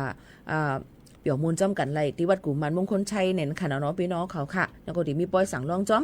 กำในบ่ได้มาด้วยลองป้อยสั่งลองนั่นเนี่ยค่ะเนาะใกล้ๆเลยยินว่าป้อมีนีจังมีนาดมีตาในดองใจค่ะก็เบิ่นนั่นแหละป้อมีนามีตาจังมีนี้เนี่ยในสิพี่น้องใต้กำนำใกล้เอาความขอในปันแห้งเจอกันมาตัดสีค่ะเพราะว่าปืดตีป่องข้อความอันว่านีเนี่ยนั่นนีในป่องว่าหิมมากูมาสีก็เหมือนหนังโคกคองสีอันเงินตวงจะในหิมมายาวก็ตักเดเลยขึ้นทรายขึ้นปึงแตกมันหิมมา1เฮง 10,000เนี่ยก็จะเลยใส่ก็ขึ้นจังหืนบันทีหลอกมันป้าจึงจังหนังในบางก็มีขิงเงินมันป้าจังหนังในค่ะเนาะพี่น้องเขาค่ะ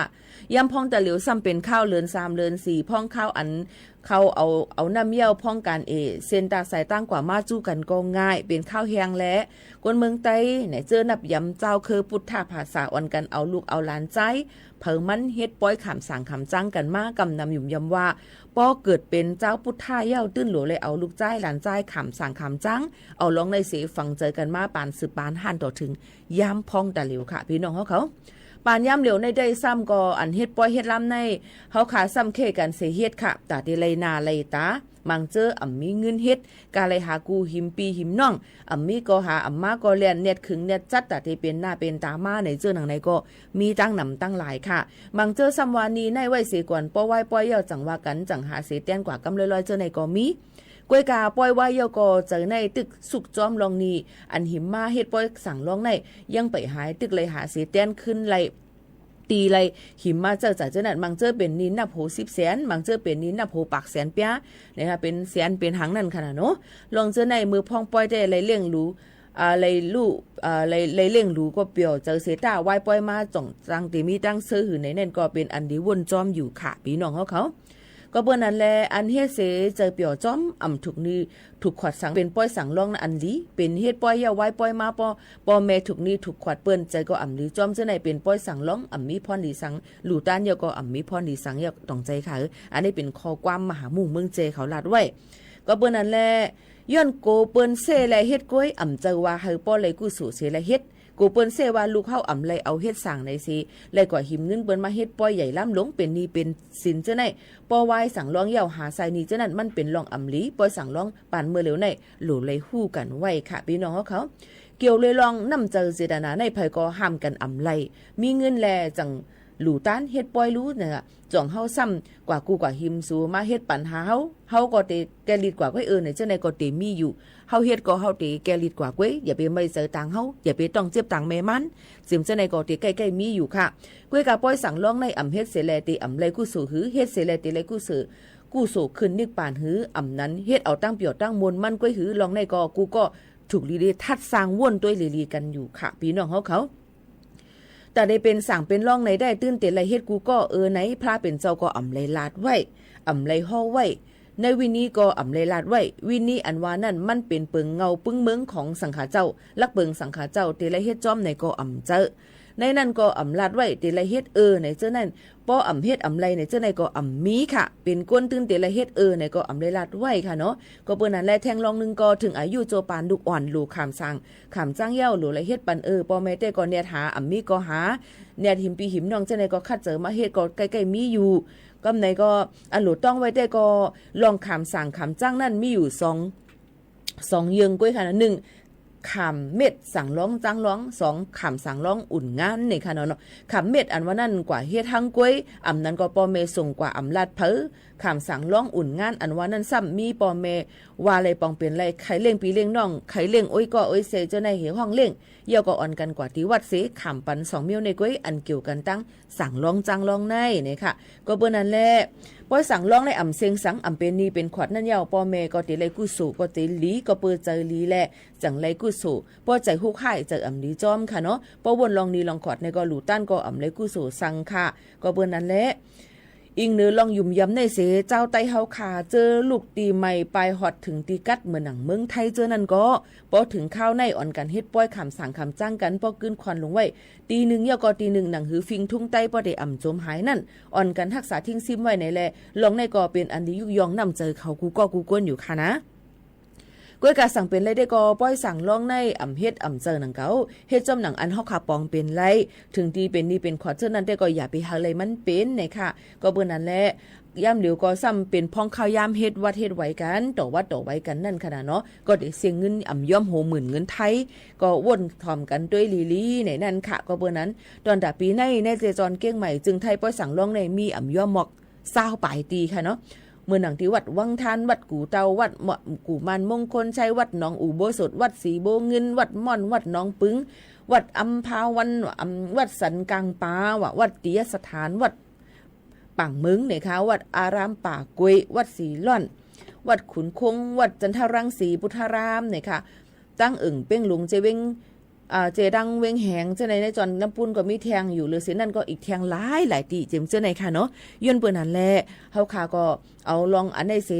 เฮาเป็นป้อยสั่งร้องเฮาเป็นไรกุสู่น้ำมูลอันลีในนั่นค่ะอย่าไปให้เลยเป็นนี่เป็นขอดกันเสกำในย้อนฝากไว้ปั่นปอแม่ปีน้องๆเฮาเขาจึงหนังไหนค่ะพี่น้องเฮาเขาค่ะสืบกินถ่อมได้เพียงความอันพี่น้องเฮาเขาย้อนกันเข้ามาแม่ห่างก็ฮักเลยอยู่ใจสายเหล่าเปิ้งห้องไว้สืบถ่อมค่ะพี่น้องเขาซ้ำแต่แรงยินถวามเสียงความหวานจะใส่เราเบิ้งเขาอยู่ค่ะอ๋อใจมองหันพักตอนสู้ถึงก็ฮักยิ่งจำใจก้อนหนึ่งย้อนนางความห้องไว้ว่าแม่ห้างก็ฮักเลยอยู่ในค่ะอ๋อ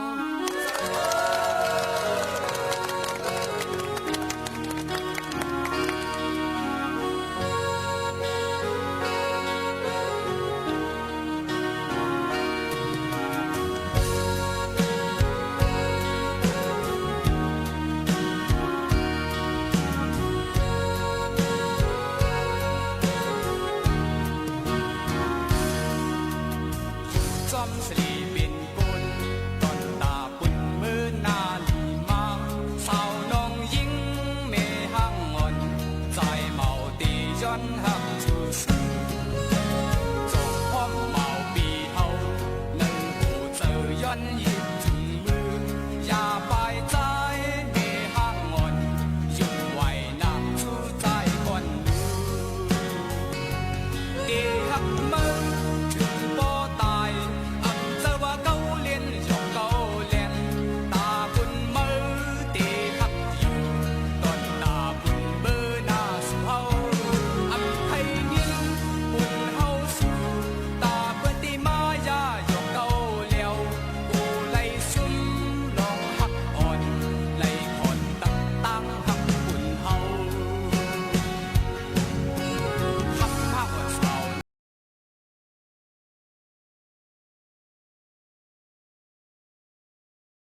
ค่ะถ่อมด้วยเมห้างก็ฮักเลยอยู่ในนั้นค่ะที่เป็นเพลงความใจสายเหล่าเปิงค่ะเนาะเกี่ยวกับไปลองวัดไว้ที่พี่น้องเขาต้องถามกันเข้ามายินจุ่มค่ะที่ไรเจอก็ต้องถามกันเข้ามาบางอันยิงหมู่เขานนเพราะว่าหันเงาหักสักเสหันพื้นลึกพื้นไล่ในก็เด็ดจังตอบปันพี่น้องเขาให้แจงแรงลีค่ะโอ้ก็กะว่าพ่อพี่น้องเขาถามมาบางอันค่ะก่อมจังตอบปันให้มันแจงแรงสักเสไรก็เปิ้นนั้นพี่น้องเขาเดี๋ยวเลยเอาหลักฐานและพื้นลึกพื้นไล่ที่พี่น้องเขามีอยู่นั่นใครฮู้ลองสั่งกว่าต้องถามที่ลุ่มเซเวงอำเภออำนั้นก็ตีแขวงที่พี่น้องเขา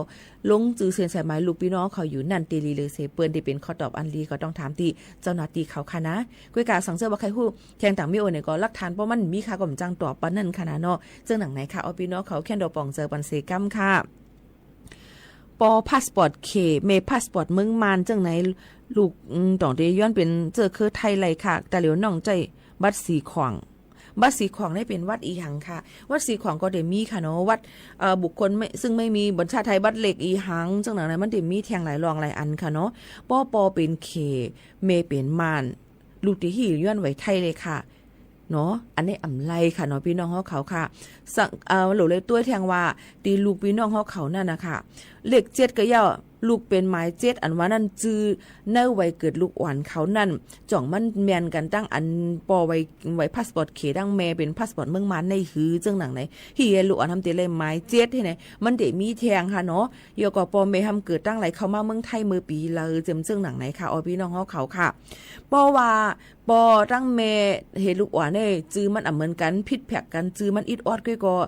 บอกว่าเจอปอเมลูกกันเย้าไหนค่ะเนาะพี่น้องเขามันก็เดี๋ยวเลยสืบจ้อมหาแทงกำหนึ่งจึงหนังไหนค่ะพี่น้องเขาค่ะก็เปิ้นอะไรตอนดาเดี๋ยวเลยไว้ไทยนั่นเนี่ยค่ะมันก็เดี๋ยวมีล็อกไล่หลายอันค่ะเนาะพี่น้องเขาค่ะมันเดี๋ยวมีล็อกไล่หลายรองหลายอันซับเซียย่อยเนี่ยค่ะเนาะก็เปิ้นนั่นแหละ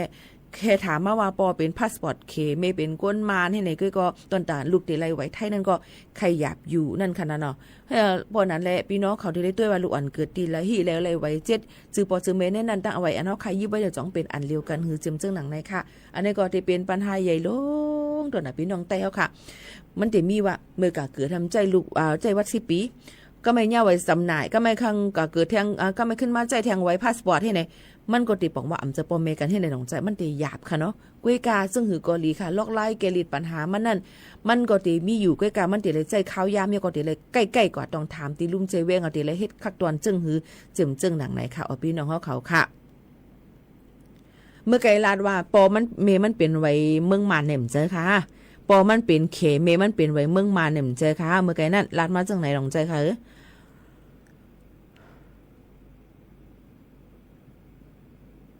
ค่ะเพราะนั้นกลับมาติดต่อปันค่ะเนาะชอมหรือใส่ชอมได้เพ่งความกันแทงก้าเมืองอ่อนค่ะนะ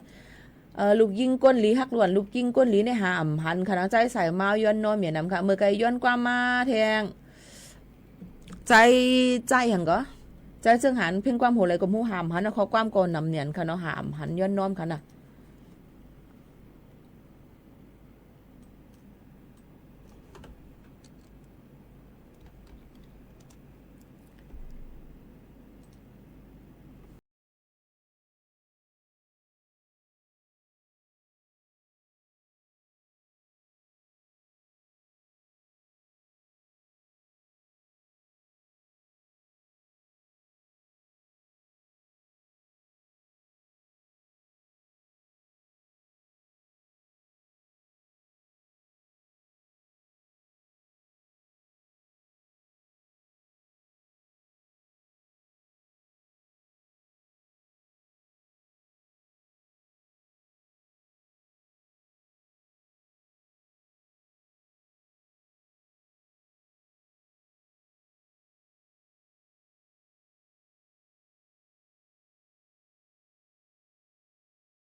AM 147กิโลเฮิรตซ์ค่ะใครฮู้ลองสั่งต้องถามกันเข้ามาตอบเลยยิ่งบ่ขาวนุ่นที่ตอบปันก็ว่าเพราะว่าถามมากว้างๆในขอตอบมันก็ดีอำเลยแจ้งแรงหลีก็การซึ่งหือก็หลีต้องถามมากขึ้นในตอนการเฮาคาอะไรอยู่ในค่ะกูสำแสนปึงค่ะเนาะอ๋อค่ะพี่น้องเขาค่ะอำว่าได้เป็นลองอีสังสิอำว่า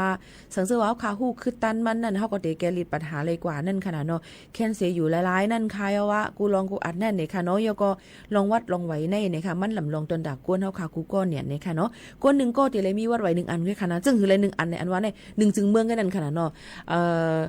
เหมือนเจ้งหนังว่าเฮาค่ะเฮ็ดไว้วัดไว้10ปีเพราะว่าดีกว่าเพราะว่ามีวัดเมืองมานจอมไหนเปิ้นก็ได้หลูเลยฟังกันไว้ค่ะอย่าไปเอาใจจอมกันค่ะพี่น้องเขาค่ะสิญญา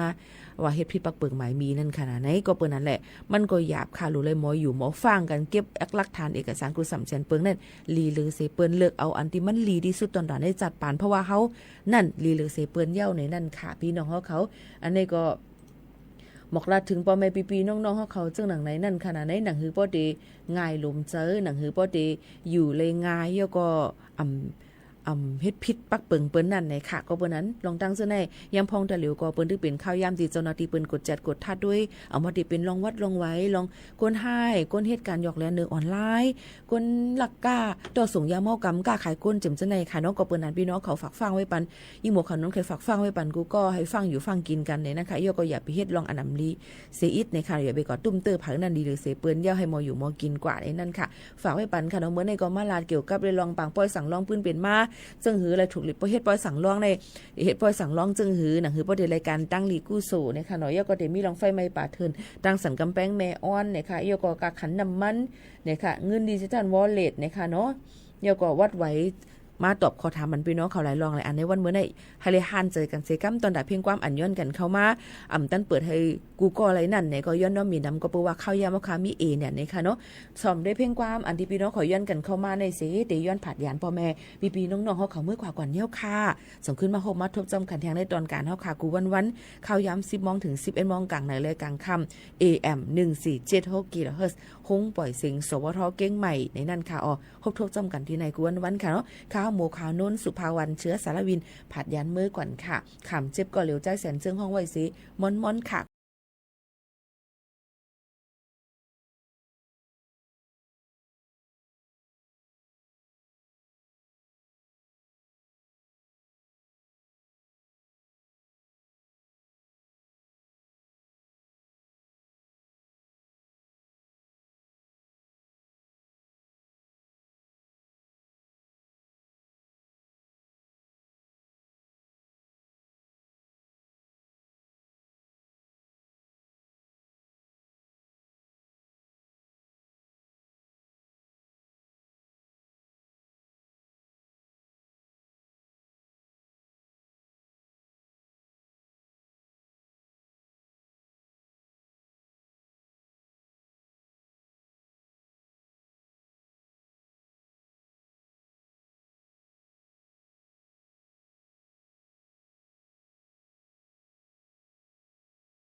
ไม่เป็นสายยอมสั่งกินยาก่อนย่องลงเลี้ยงกันหันสายใจเอาเข้ายาในอำกันลองควันดีขี่เสือคันเสือโบสัตว์เจ็บยาเธอบอกร่างไม่ไกลอยากมีเยอะไอ้สายก่อนย่องลง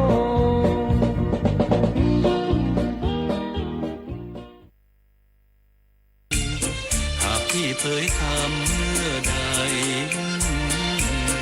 ขอจงเปิดใจไมตรี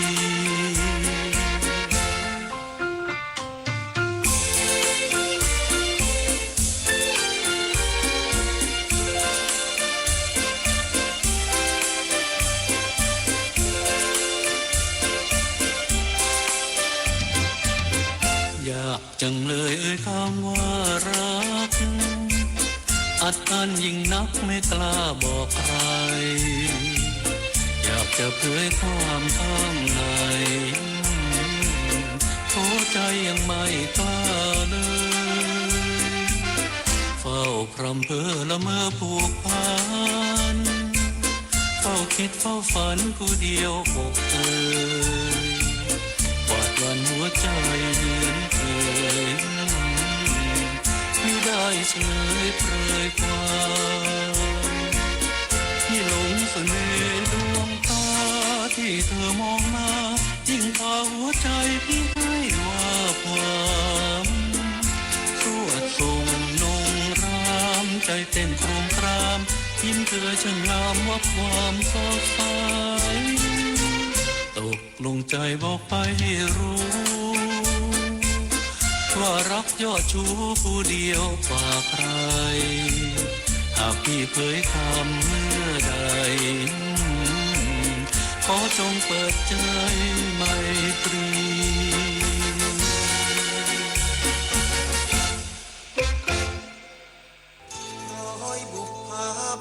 28 มีนาคมนี้ห้ามพลาดถนนดนตรีไลฟ์พบกับสหายพันตางาคารวานชูช่องงามในนามศิลปินพร้อมศิลปินร่วมทางสายศิลปะอาจารย์สราวุธดวงจำปาศิลปินแห่งชาติสาขาทัศนศิลป์ชมฟรีตั้งแต่เวลา 18 นาฬิกาเป็นต้นไป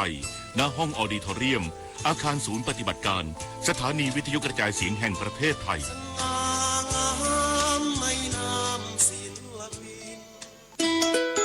ศูนย์อำนวยการใหญ่จิตอาสาพระราชทานเชิญชวนเยาวชนและประชาชนผู้รักการถ่ายภาพส่งภาพถ่ายและคลิปวิดีโอสั้นจากโทรศัพท์มือถือหรือกล้องดิจิทัลเข้าประกวดชิงรางวัลในหัวข้อกิจกรรมจิตอาสา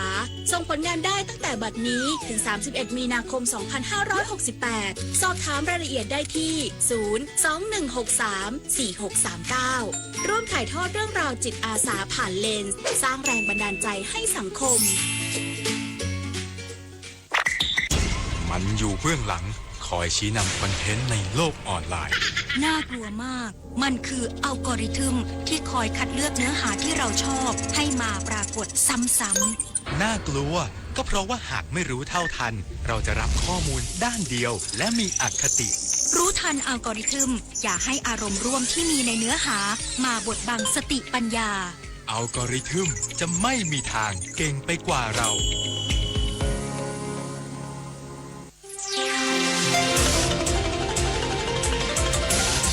วิทยุแห่งประเทศไทย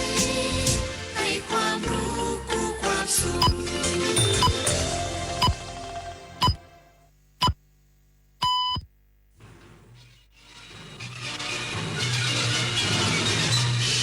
สถานีวิทยุกระจายเสียงแห่งประเทศไทยและเครือข่ายทั่วประเทศเสนอข่าวต้นชั่วโมงรู้เร็วรู้จริงเกาะติดทุกสถานการณ์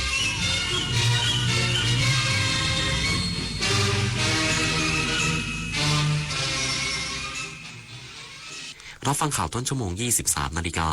กับอานนท์ นันตะสุคนครับสำนักงานคณะกรรมการส่งเสริมสวัสดิการและสวัสดิภาพครูร่วมกับโรงพยาบาลรวมชัยประชารักษ์รักษาโรคตาต้อกระจกแก่ครูทั่วประเทศอีกสักครู่ก็มาติดตามรายละเอียดครับปี แห่งมหามงคลขอเชิญชวนคนไทยทั้งประเทศทำความดีบริจาคโลหิตในโครงการ70พรรษา70ล้านซีซีเฉลิมพระเกียรติสมเด็จพระนิธิธิราชเจ้ากรมสมเด็จพระเทพรัตนราชสุดาสยามบรมราชกุมารีตลอดปี 2568 บริจาคครบ2 ครั้งจะได้รับพระผงหลวงปู่มั่นภูริทัตโตเป็นที่ระลึกดูรายละเอียดได้ที่ thaibatcenter.redcross.or.th ป่ารักน้ำหนึ่งในโครงการอันเนื่องมาจากพระราชดำริของสมเด็จพระนางเจ้าสิริกิติ์พระบรมราชินีนาถพระบรมราชชนนีพันปีหลวงที่ก่อให้เกิดประโยชน์สุขแก่ราษฎรในการฟื้นฟูป่าที่เสื่อมโทรมให้เป็นบริเวณต้นน้ำลำธารอนุรักษ์ปลูกฝังให้คนรักและหวงแหนป่าไม้ช่วยให้ราษฎรที่ขาดแคลนที่ดินทำกินได้มีที่อยู่เป็นหลักแหล่งมีอาชีพและยับยั้งการตัดไม้ทำลายป่าทำได้แค่นี้เองเหรออ้าวนึกว่าคนท้องใช้ของถูกดุจจนน่ะสมควรโดนแล้วหยุดไซเบอร์บูลลี่หยุดความคิดที่จะประจานบุคคลอื่นทางออนไลน์อย่าคิดที่จะสร้างกลุ่มโจมตีข้อความไม่สร้างสรรค์เหล่านี้เพราะความคึกขนองเพราะมันไม่ตลกและนำไปสู่จุดจบที่ไม่เคยเป็นผลดีต่อใครร่วมสร้างสังคมออนไลน์ให้ปลอดภัยไม่กดถูกใจไม่แชร์เนื้อหาความรุนแรงรู้มารยาทการสื่อสารคิดทบทวนก่อนพิมพ์ใจเขาใจเราจิ้มจอแต่ละทีอย่าให้มีใครต้องเจ็บคนชอบตื่นเช้าฟังข่าวตอนเช้าให้ทุกเช้ามีสาระตีของร้องข่าวสื่อสารตรงถึงชาวบ้านในทุกพื้นที่ผ่านหอกระจายข่าวทั่วไทยจากการจับมือกันแน่นของกรมประชาสัมพันธ์และกระทรวงมหาดไทยออกอากาศทุกวันเวลา 6:30 น.ถึง 6:45 น.ในรายการข่าวยามเช้า FM 92.5 เมกะเฮิรตซ์ทางสถานีวิทยุกระจายเสียงแห่งประเทศไทยและเครือข่ายทั่วประเทศสำนักงานคณะกรรมการส่งเสริมสวัสดิการและสวัสดิภาพครูร่วมกับโรงพยาบาลรวมชัยประชารักษ์รักษาโรคตาต้อกระจกอย่างปลอดภัยเพื่อส่งเสริมสวัสดิภาพครูทั่วประเทศนายพีรพันธ์เหมรัตน์เลขาธิการสำนักงานคณะกรรมการส่งเสริมสวัสดิการและสวัสดิภาพครูหรือสกสค.กล่าวว่าได้ลงนามความร่วมมือกับโรงพยาบาลรวมชัยประชารักษ์เพื่อส่งเสริมให้ครูและบุคลากรทางศึกษาได้เข้าถึงการรักษาโรคตาต้อกระจกได้อย่างสะดวกปลอดภัยและได้มาตรฐานเป็นการยกระดับการจัดสวัสดิการและสวัสดิภาพให้ครูและบุคลากรทางศึกษามีคุณภาพชีวิตที่ดีสำหรับโรงพยาบาลครูของสกสค.ได้มีการยกระดับการจัดสวัสดิการให้ครอบคลุมทุกมิติเพื่อให้ครูและบุคลากรทางศึกษามีคุณภาพชีวิตที่ดีขึ้นโดยปีที่ผ่านมาได้จัดสวัสดิการเช่นการตรวจสุขภาพเคลื่อนที่เชิงรุกโมบายฮอสพิทอลการพัฒนาระบบการให้บริการปรึกษาการแพทย์ทางไกลเทเลเมดิซีนการตรวจตาและผ่าตัดรักษาต้อกระจกฟรีครอบคลุมทุกจังหวัดมีผู้เข้ารับบริการ 27,455 รายตรวจพบต้อกระจก 1450 รายและผ่าตัดต้อกระจก 7,654 รายรวมทั้งการให้บริการฉีดวัคซีนไข้หวัดใหญ่และตรวจคัดกรองมะเร็งปากมดลูกฟรีชวนันท์มาลีรายงานตำรวจภูธรจังหวัดกระบี่จับกลุ่มบริษัทรถเช่านอมินีสัญชาติรัสเซียพบมีเงินหมุนเวียนหลักล้านเตรียมขยายผลอีกหลายเครือข่าย เจ้าหน้าที่ตำรวจภูธรจังหวัดกระบี่ร่วมกับสรรพากรจังหวัดกระบี่พาณิชย์จังหวัดกระบี่ตำรวจท่องเที่ยวจังหวัดกระบี่และตำรวจตรวจคนเข้าเมืองจังหวัดกระบี่ภายใต้การอำนวยการของพลตำรวจตรีชัยเกียรติวิริยะเสถียรกุลผู้บังคับการตำรวจภูธรจังหวัดกระบี่ได้นำหมายสารเข้าจับกุมบริษัทรถเช่าที่ดำเนินการโดยเครือข่ายนอมินีชาวรัสเซียในพื้นที่ตำบลอ่าวนางอำเภอเมืองกระบี่หลังพบว่ามีการทำธุรกิจโดยหลบเลี่ยงกฎหมายไทยมีเงินหมุนเวียนต่อปีกว่า4 ล้านบาทการจับกุมครั้งนี้เป็นผลจากการสืบสวนต่อเนื่องนานกว่า3 เดือนหลังมีเบาะแสว่าบริษัทรถเช่าหลายแห่งในจังหวัดกระบี่ที่จดทะเบียนในนามคนไทยจากการตรวจค้นเป้าหมาย3 จุดในเขตตำบลอ่าวนางและตำบลหนองทะเลอำเภอเมืองกระบี่เจ้าหน้าที่สามารถจับกลุ่มผู้ต้องหาได้4 รายเจ้าหน้าที่กำลังขยายผลเพื่อติดตามผู้ร่วมขบวนการที่เหลือและประสานหน่วยงานที่เกี่ยวข้องเพื่อตรวจสอบทรัพย์สินที่ยึดได้ทั้งหมดและดำเนินตามกฎหมายต่อไปกรกฎบัวเพชร สวท.กระบี่รายงานฝ่ายความมั่นคงจังหวัดตากตรวจสอบโรงแรมที่พักในเขตเทศบาลนครแม่สอดพบชาวปากีสถานและชาวเวียดนามอยู่ในราชอาณาจักรเกินกำหนด เจ้าหน้าที่ฝ่ายความมั่นคงประกอบด้วยทหารหน่วยเฉพาะกิจราชมนูตำรวจตรวจคนเข้าเมืองจังหวัดตากตำรวจสถานีตำรวจภูธรแม่สอดและฝ่ายปกครองอำเภอแม่สอดร่วมกันตรวจสอบโรงแรมบ้านโชคดีในเขตเทศบาลนครแม่สอดตรวจพบบุคคลต่างชาติที่พักอาศัยอยู่ในราชอาณาจักรเกินกำหนดหรือโอเวอร์สเตย์จำนวน7คนสัญชาติปากีสถานเป็นชาย4คนและสัญชาติเวียดนามเป็นหญิง3คนซึ่งเจ้าหน้าที่เชื่อว่าหนีข้ามมาจากฝั่งประเทศเพื่อนบ้านเนื่องจากถูกกดดันจากมาตรการตัดไฟฟ้าสัญญาณอินเทอร์เน็ตและงดส่งน้ำมันเจ้าหน้าที่จึงได้ควบคุมตัวทั้งหมดไปที่ศูนย์ป้องกันและปราบปรามการทรมานและการกระทำให้บุคคลสูญหายสำนักงานตรวจคนเข้าเมืองจังหวัดตากเพื่อทำการบันทึกจับกุมดำเนินการตามขั้นตอนของกฎหมายและผลักดันกลับประเทศต้นทางต่อไปดิเรกปินตาแก้วสวทแม่สอดรายงานปิดท้ายที่เขตรักษาพันธุ์สัตว์ป่าภูผาแดงจัดมาตรการเข้มข้นเพิ่มความถี่ลาดตระเวนป้องกันและแก้ไขปัญหาไฟป่าในพื้นที่นางสาวชัญญภักดิ์ธนชาติอัครกุลหัวหน้าเขตรักษาพันธุ์สัตว์ป่าภูผาแดงจังหวัดเพชรบูรณ์เปิดเผยว่าเขตรักษาพันธุ์สัตว์ป่าภูผาแดงสำนักบริหารพื้นที่อนุรักษ์ที่11พิษณุโลกปฏิบัติภารกิจเข้มข้นเพิ่มความถี่ในการลาดตระเวนเพื่อป้องกันแก้ไขปัญหาไฟป่าหมอกควันและฝุ่นละอองขนาดเล็กในพื้นที่รับผิดชอบโดยเจ้าหน้าที่หน่วยช้างตะลูดร่วมกับเจ้าหน้าที่ทหารม3013ออกลาดตระเวนเฝ้าระวังไฟป่าบริเวณท้องที่หมู่ที่5และหมู่ที่7ตำบลช้างตะลูดอำเภอลมศักจังหวัดเพชรบูรณ์พร้อมประชาสัมพันธ์การแก้ไขปัญหาไฟป่าหมอกควันเพื่อลดฝุ่นละอองขนาดเล็ก PM 2.5 ณ วัดบ้านวังยาวหมู่ที่6ตำบลปากช่องอำเภอลมศักจังหวัดเพชรบูรณ์เพลินจิตสวนสินพงศ์สวทเพชรบูรณ์รายงานจบข่าวอานนท์นันตะสุคนอ่านรับฟังข่าวครั้งต่อไปเวลา 6:00 น.ติดตามข่าวที่นำเสนอไปแล้วได้ที่ www.thainews.prd.go.th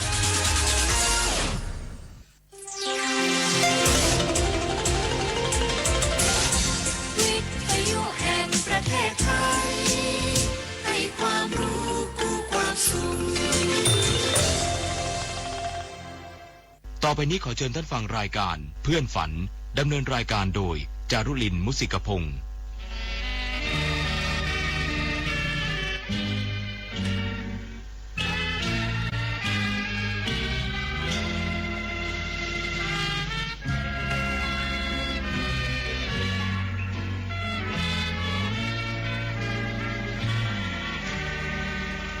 อยากมีเพื่อนร่วมฝันในวันนี้วันที่มีเสียงเพลงบรรเลงวอนเดี๋ยวออดอ่อนเดี๋ยวเรื่องลื่นแสนชื่นบานเดี๋ยวสักสานเดี๋ยวโศกซึ้งตรึงอาทัย เราเริ่มในชั่วโมงที่2ด้วยเพลงไทยมุ่งหน้าคุณวรนุชอารีขับร้องนำ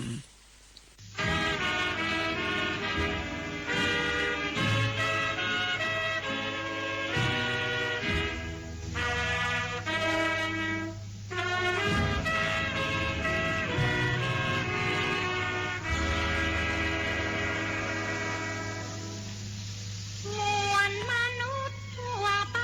ในโลกนี้บางก็มีโชค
ชัด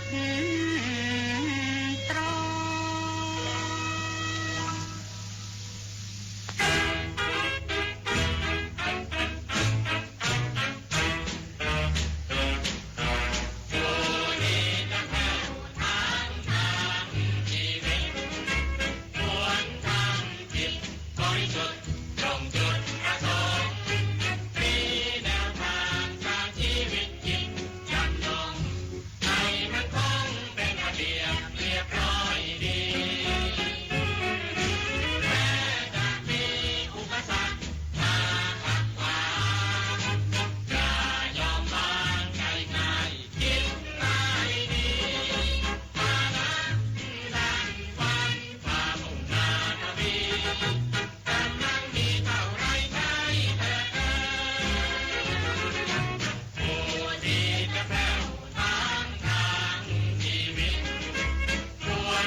นั่นคือเพลงไทยมุ่งหน้า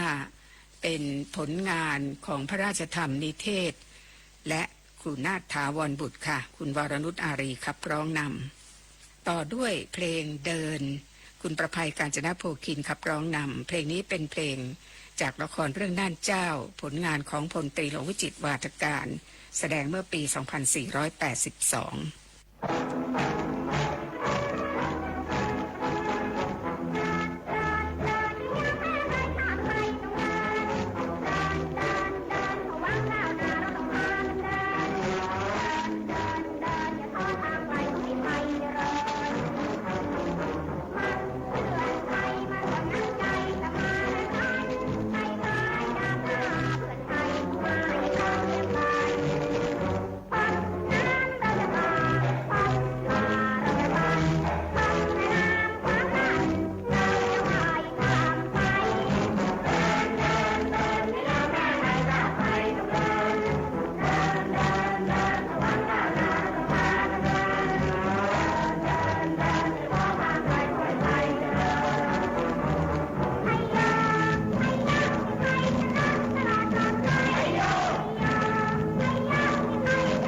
ที่จบไปนั้นคือ